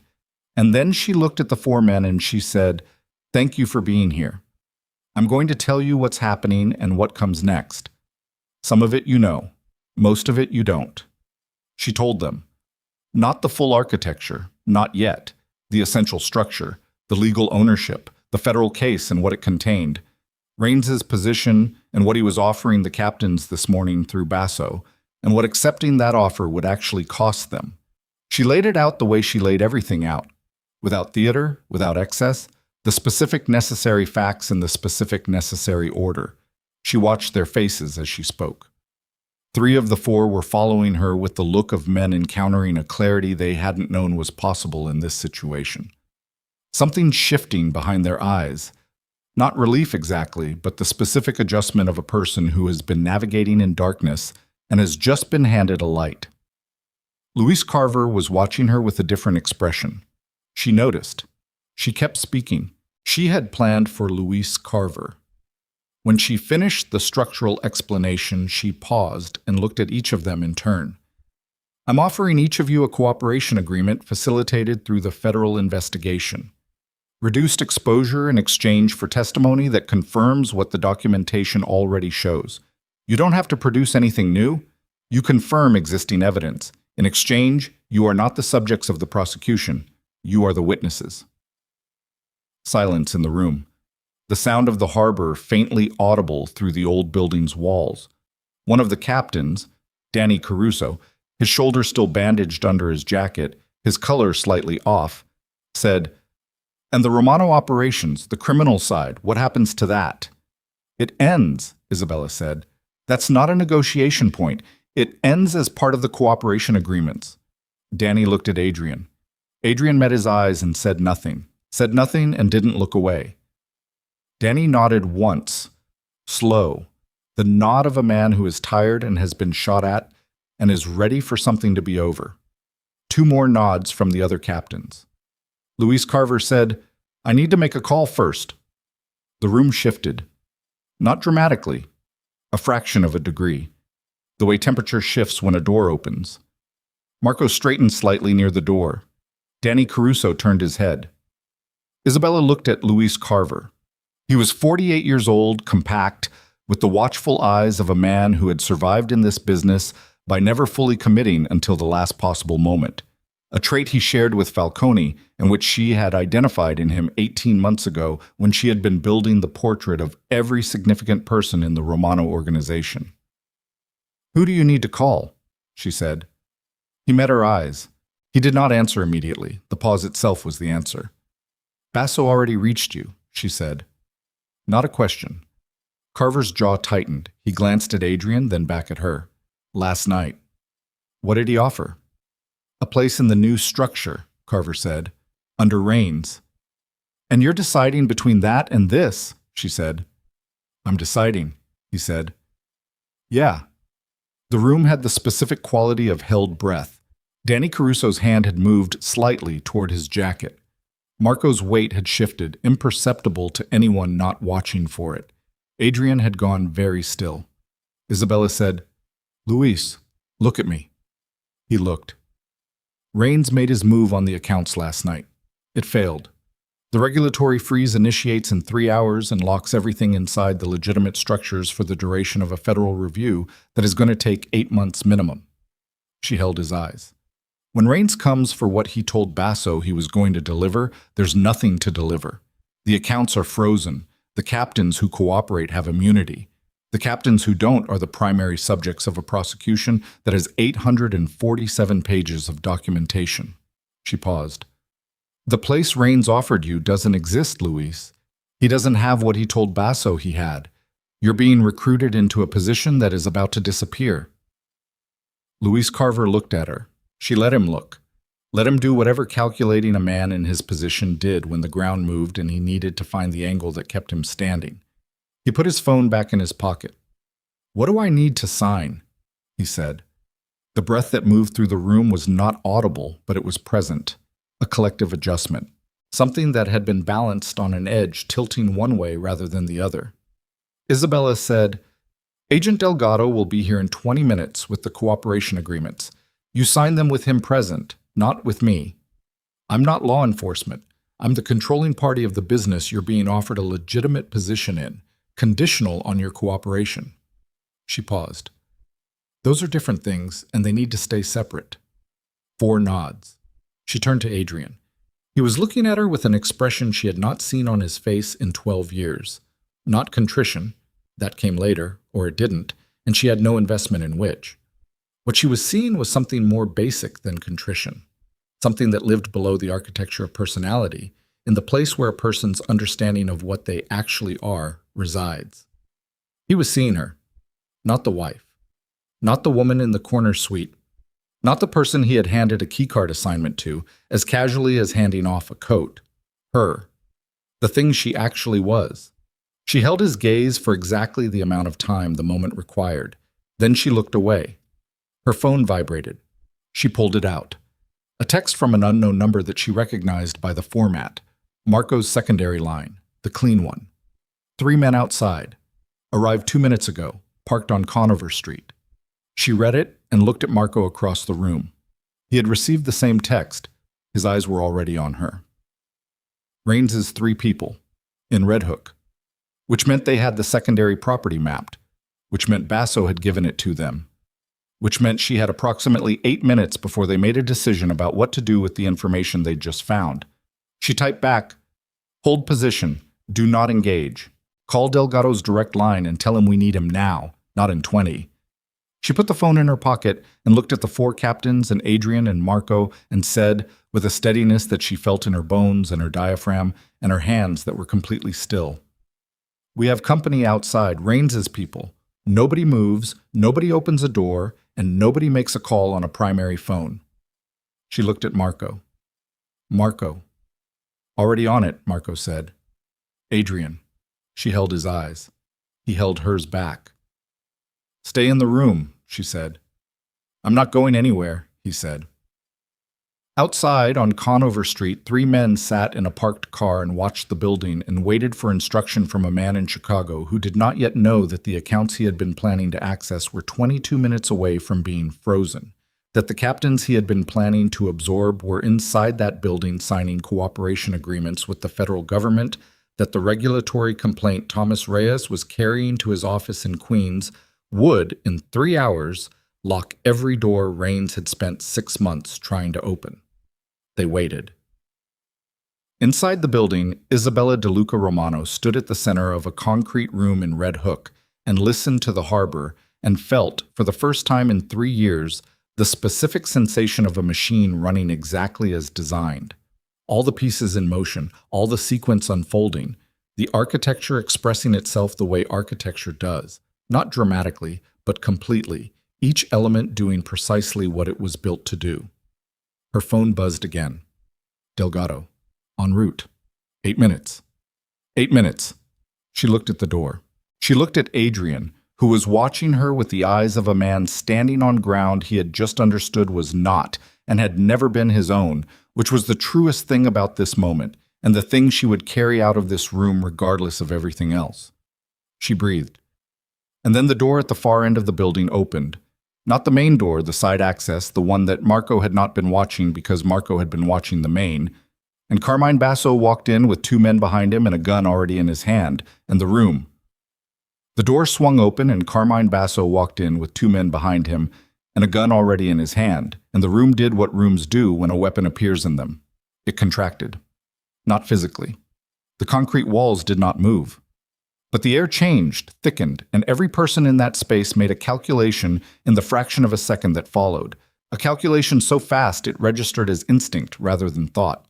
Marco moved first, not toward Basso, sideways, putting himself between the gun and Isabella, his hand going to his jacket in the same motion. Basso tracked him immediately. "Don't," Basso said. Marco stopped. His hand did not come out of the jacket, but it stopped moving. The 2 men behind Basso fanned slightly, one left, one right, and Isabella understood the geometry of it in the same instant she understood that Basso had come through the side access, which meant he had been watching the building before they arrived, which meant he had known about the meeting before Luis Carver had confirmed it, which meant the leak had not been Carver at all. The leak was Marco's secondary line. She filed this. Later, Basso looked at the room. The 4 captains, Marco, Adrian, Isabella at the center, and his face had the specific quality of a man who has been waiting for something for a long time and has arrived at it and found it smaller than he expected. Not relief. Not triumph. The hollow particular to conclusions. 26 years, he said. Not to anyone specifically, to the room. You know what 26 years in this organization looks like? From the inside? Nobody answered. It looks like this, Basso said. It looks like a room where a woman none of us reported to runs a meeting we weren't invited to. He looked at Adrian. Your father would have burned this building down. My father is dead, Adrian said. Yeah, Basso said. He is. He moved into the room. Not far.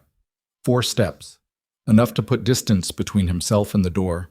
Enough to see all angles. His 2 men maintained the flanking positions.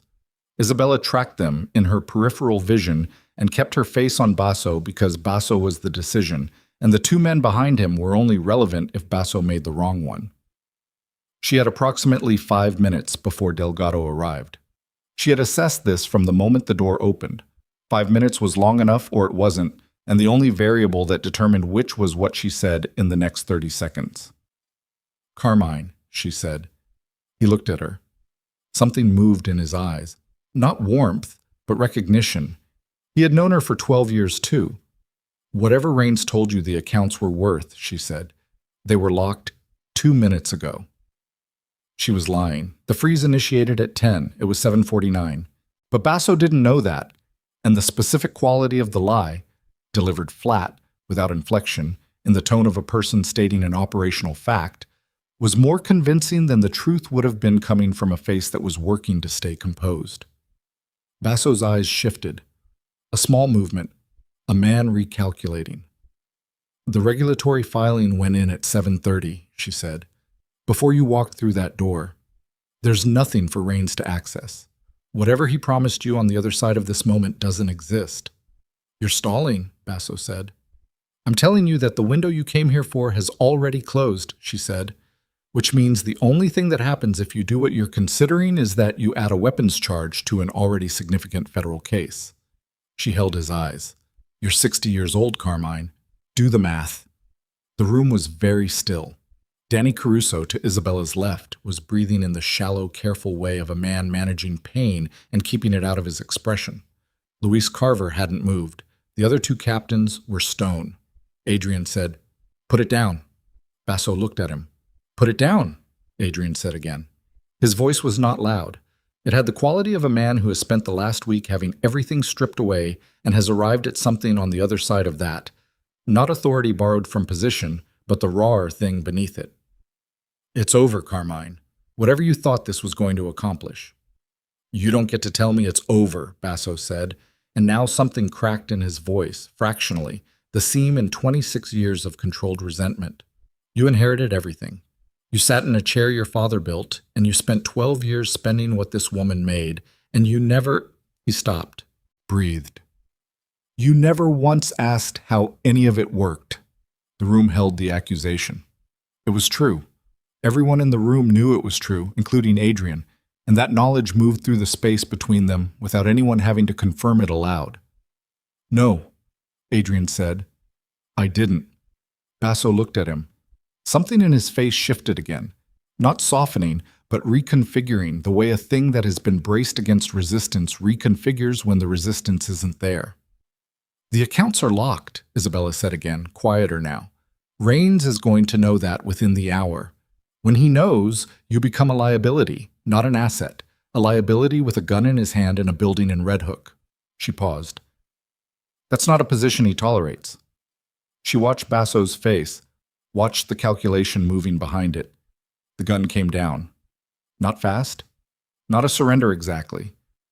The slow lowering of something heavy that a person has been holding too long. His arm dropped until the weapon was at his side, pointing at the floor, his hand still wrapped around it, but the decision made. Marco moved. 3 steps, fluid, and his hand came out of his jacket, and he had Basso's wrist, and the weapon was out of Basso's grip, and across the room in a motion that lasted less than 2 seconds. Basso did not resist. The 2 men behind him looked at each other and did not move. Isabella exhaled. 1 breath. Then she was already turning to the captains. "Phones away, stay in the room." And to Marco, "The men outside are Raines's. Do not engage. Hold the entrance." And she was moving toward the side door Basso had come through, because the side door was the vulnerability now, and she needed to see what was outside it. Adrian was beside her before she reached the door. She looked at him. "I'm not staying in the room," he said. She looked at him for 1 second. Then she pushed the door open. The alley behind the building was empty. To the left, Conover Street was visible at the alley's end. She could see the parked car Marco's contact had identified, 2 men still in it, a third standing at the vehicle's rear. Watching the front entrance. They had not yet repositioned to the alley, which meant Basso had not told them about the side access, which told her something about the specific geometry of the betrayal. Basso had wanted to be the one who walked in, had wanted the moment for himself. She pulled back inside. She heard Delgado before she saw him. The sound of vehicles pulling to the front of the building. Not sirens. He had come quiet, the way she had asked. And then the sound of voices, professional and clipped.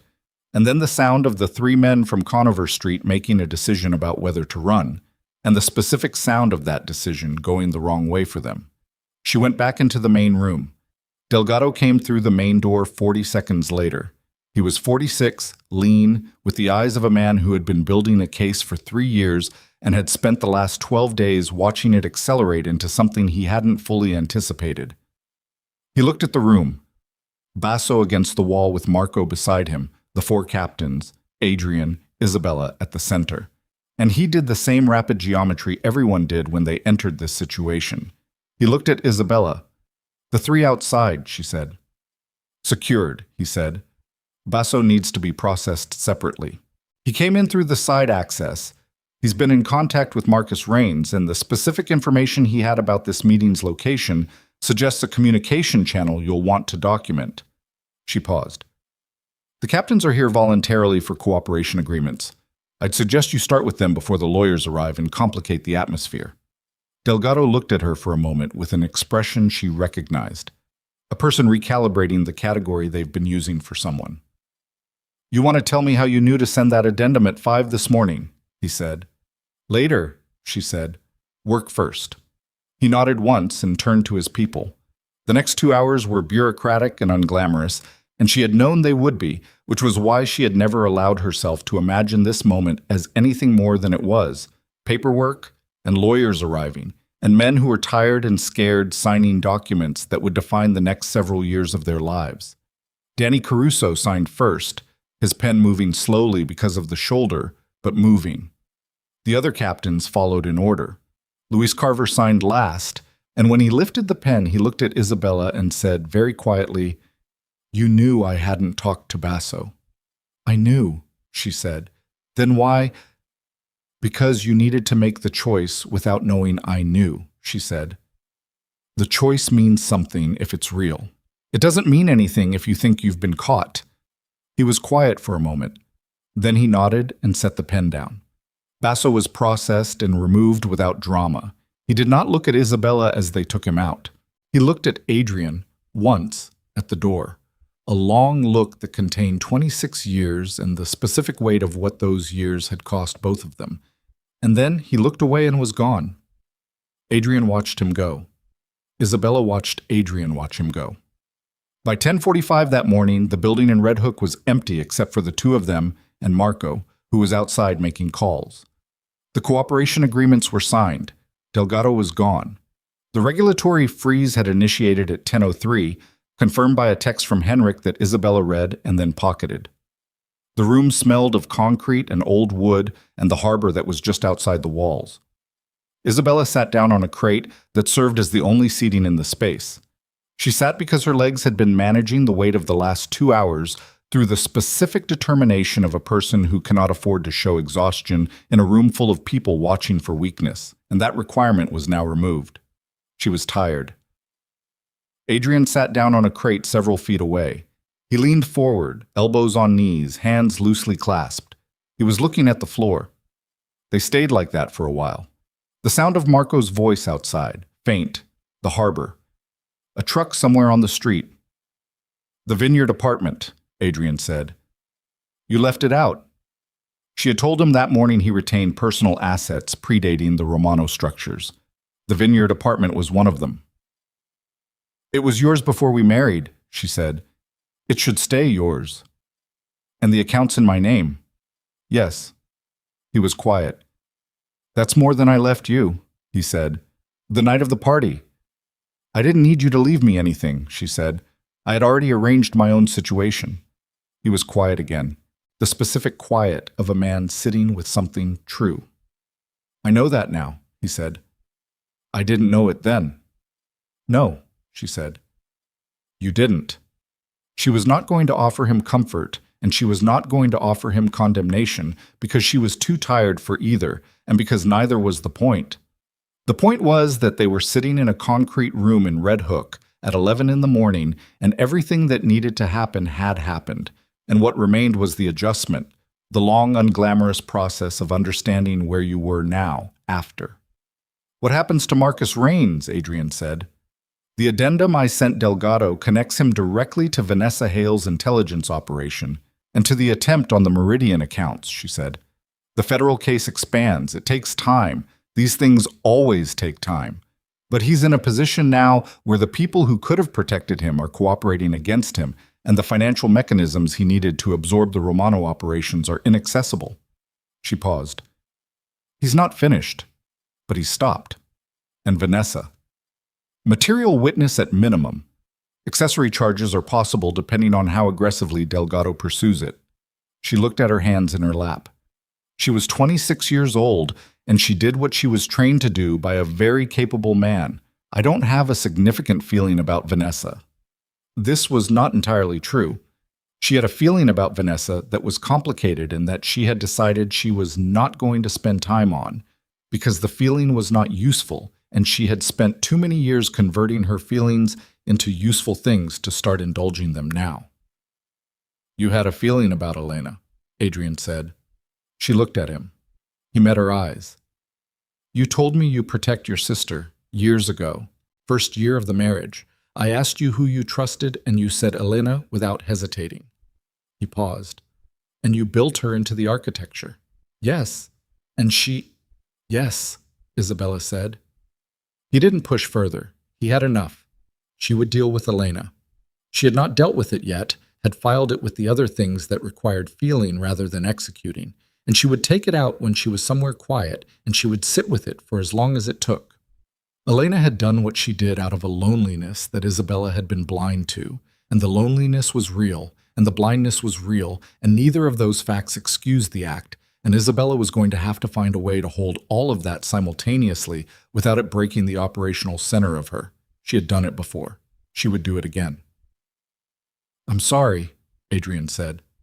She looked at him. Not for the documents or the accounts or the restructuring. He kept his eyes on her. For the party, for the room. A pause. For the 12 years I didn't see you. The room was very quiet. Isabella looked at Adrian Romano, 53 years old, tired, sitting on a crate in Red Hook in an expensive suit with an untraceable phone in his pocket and a life that would be substantially smaller than the one he'd woken up to 14 days ago. And she felt the weight of what he'd said land in the place where she stored the things that cost her. She did not tell him it was fine. It was not fine. She did not tell him she forgave him, because forgiveness was a thing she had not yet fully examined, and she would not perform it in a concrete room under exhaustion. She did not tell him what the 12 years had cost her in the specific denominations of days and decisions, and the particular grief of being exceptional in a context that required you to hide it. She said, "I know." 2 words, but they were complete. He nodded. He looked back at the floor. Outside, Marco ended his call, the sound of his steps on the gravel approaching the door. "The legitimate structures," Adrian said before Marco came back in. "The investment entities. The businesses." He looked up. "You're going to build something." "Yes," she said. "Something real." "It was always real," she said. "You just weren't watching." He absorbed this the same way he had absorbed everything this morning, without deflection, in the direct path of it. She respected him for that. She had not expected to, coming into the morning, but she did. Marco opened the door. He looked between them, reading the room the way he always read rooms. His eyes landed on Isabella with a question in them. "We're done here," she said. They left the building. The sun had fully established itself by the time they came out. Late October light, thin and precise. The kind that made everything look slightly more itself than usual. The harbor was visible at the end of the block, flat gray blue, a cargo vessel moving slowly on the far side. Isabella stood on the sidewalk in the Red Hook morning and breathed the harbor air and felt the specific quality of an ending that is also, immediately, a beginning pressing in from all sides. Marco brought the car around.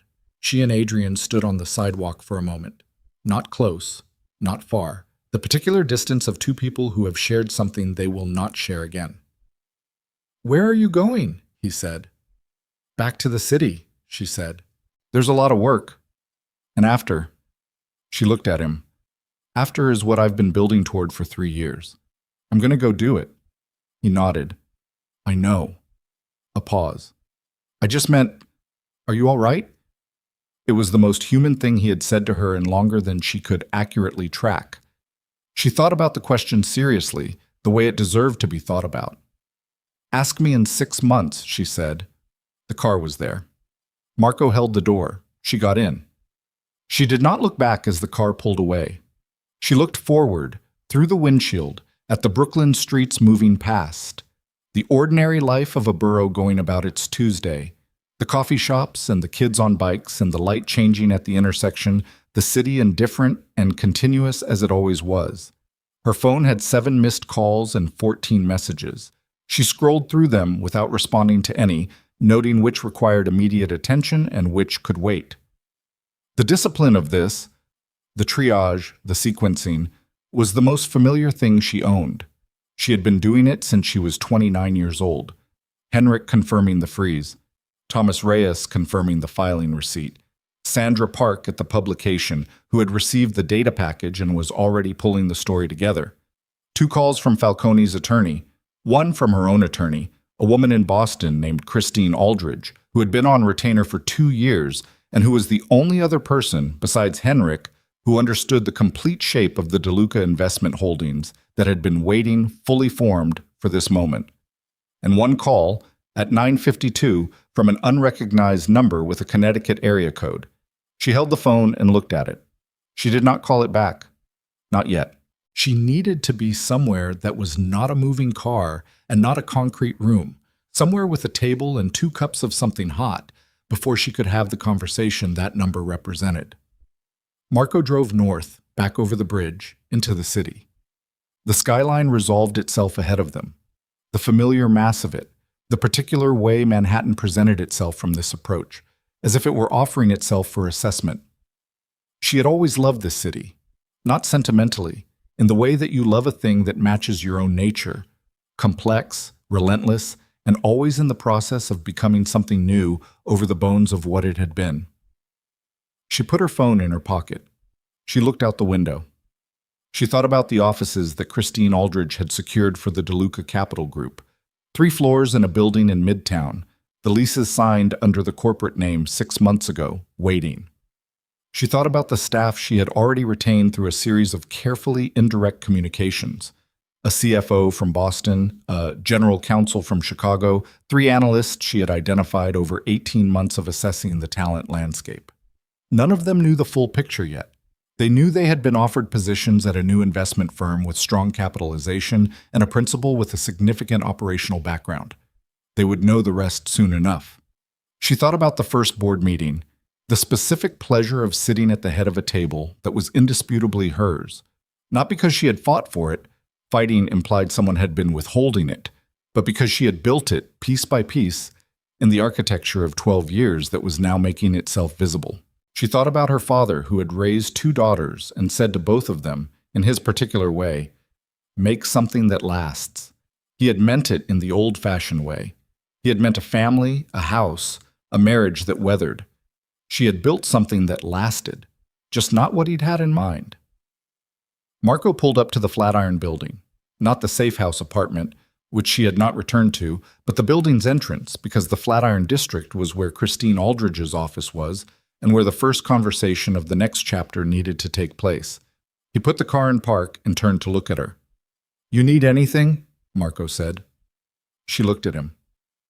Marco Vitale, who had served the Romano family for 19 years with the specific loyalty of a man who had tied his identity to an institution and was now watching that institution dismantle itself around him, who had tried to find her for 6 days and had failed, and who had stood between her and a gun this morning without hesitation. "I'm building something new," she said. "I could use someone with your particular skill set. Security architecture, personnel assessment, risk management." She held his eyes. "Legal operation, completely clean." Marco looked at her for a long time. "Legal," he said. "Yes, completely." "That's the condition," she said. "Non-negotiable." He was quiet for a moment, then, "What does the pay look like?" "Better than it did," she said. He nodded, slowly. The nod of a man who has just made a decision he is going to take a few days to fully accept. "I'll think about it." "That's all I'm asking," she said. She got out of the car. The November air was sharp off the water, carrying the smell of the city, coffee and exhaust and something metallic that was just the cold, the particular winter-approaching cold of this latitude. She stood on the sidewalk for a moment before she went in. She thought about the bedroom door, the specific sound of it closing behind her, the click of the latch, the silence that followed. She had stood in the hallway of the Meridian Grand for a moment after it closed, the party noise still audible from the ballroom, the weight of 400 witnesses behind her and 12 years in front of her. She had stood there for 2 seconds, 3. Then she had walked to the elevator and pressed the button and gone to her car and driven away, and not once, in the 14 days since, had she wished the door had stayed open. The door that had closed was not the door to her marriage. The marriage had closed years before, degree by degree, in the accumulation of 1,000 small invisibilities. What closed that night was the performance of the marriage, the remaining architecture of a thing that had been over for a long time, being maintained out of inertia and obligation and the specific cowardice of not yet being ready to build the next thing. She had been ready. She had just needed a door to walk through. She went inside. Christine Aldridge was waiting on the third floor, as they had arranged that morning in a 30-second phone call between two women who did not waste each other's time. The office space was largely empty. Clean lines, large windows, afternoon light moving across the floor in rectangles. The smell of a new place, of fresh paint, and possibility. Christine was 60, small, with the specific authority of a woman who had been the smartest person in most of the rooms she'd ever entered and had long since stopped performing the fact. She looked at Isabella and said, "How are you?" "Tell me what needs to be signed today," Isabella said. Christine allowed herself a small smile. "Sit down first." Isabella sat. She sat at the head of the table that was unambiguously hers, in the office that had her name on the corporate filing, in the city she was going to operate in from this day forward on her own terms, not as someone's wife, not as the invisible operational core of someone else's enterprise, not as the floor that held everything up while everyone walked across it without looking down. Christine laid papers on the table. Filings, registrations, the formal paperwork of a thing becoming real in the world. Isabella uncapped the pen Christine handed her. She signed.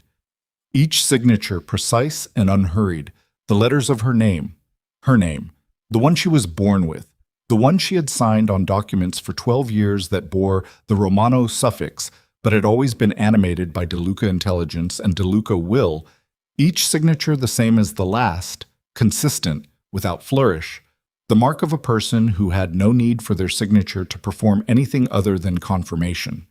She was here. This was hers. That was all the signature needed to say. When she finished, Christine gathered the papers and looked at her across the table. "The first board meeting is scheduled for next Friday." "Good," Isabella said. "And the story, the publication contacted us an hour ago. Sandra Park wants a comment. Tell her no comment today? Tell her I'll sit for a full interview in 60 days on my terms and timeline." She paused. "Tell her she'll have the first exclusive." Christine made a note. The room was quiet for a moment, the good quiet of a place where things have been decided and the air has settled around the decisions. "Are you all right?" Christine said. It was the second time someone had asked her this today. She considered that. "I will be," she said. This felt more accurate than yes. Christine nodded, accepting this without pushing, another quality Isabella valued in her. She left the office at 1 in the afternoon and stood on the Midtown sidewalk and took out the clean phone and looked at the Connecticut number from 952. She stood there for a while. The city moved around her.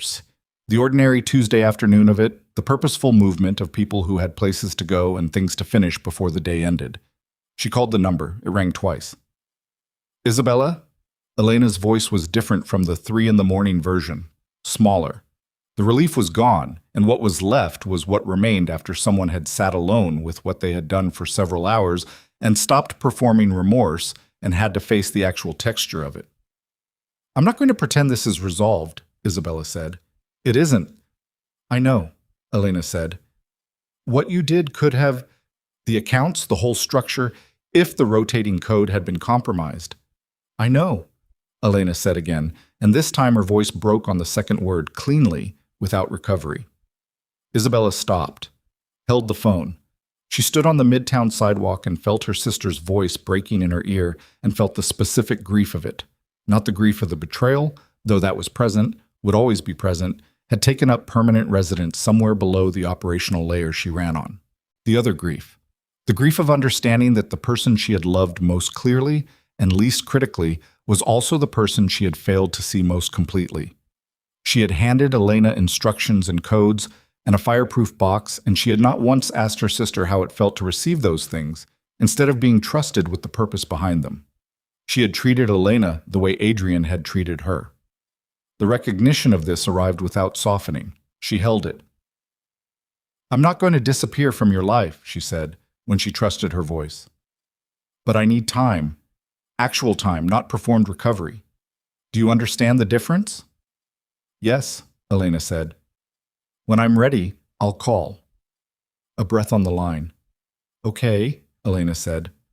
"Are you safe?" Isabella said. "Physically. Rains won't—" "No," Elena said. "No, I'm not operational to him. I was just a source, and the source dried up." She paused.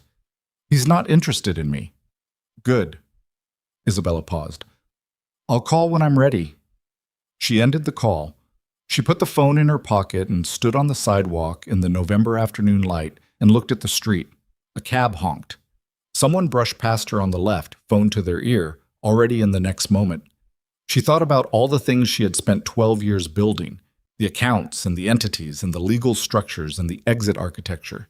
And she thought about how none of that was the most difficult thing she had done. The most difficult thing was standing in a hallway at the Meridian Grand at 9:22 in the evening with 400 witnesses behind her and a lifetime of converted grief inside her and her hands still steady and walking forward. The second most difficult thing was whatever came next. That was all right. She had always been better at what came next than at standing still. She walked, one foot and then the other, the ordinary motion of a person moving through the world they actually inhabited, not the one they had occupied by proximity to someone else's power. The city opened ahead of her, and she walked into it. Not running, not rushing, the deliberate, unhurried pace of a woman who knew exactly where she was going and had built her own road to get there. Behind her, in a building in Red Hook, the floor of a room she had stood in that morning held its shape. Concrete, solid, doing what floors do, bearing the weight of whatever was built on top of it, asking nothing in return, keeping everything from falling. She had been that for 12 years. She was not that anymore.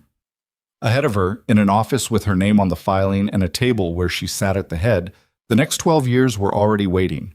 She was not afraid of them. She walked forward and did not look back and did not slow down, and the city received her the way cities receive the people who understand them, completely, without ceremony, as one more person in motion, going somewhere that mattered, carrying everything they had survived to get there. The bedroom door had closed 14 days ago. Everything since then had been the opening of something else.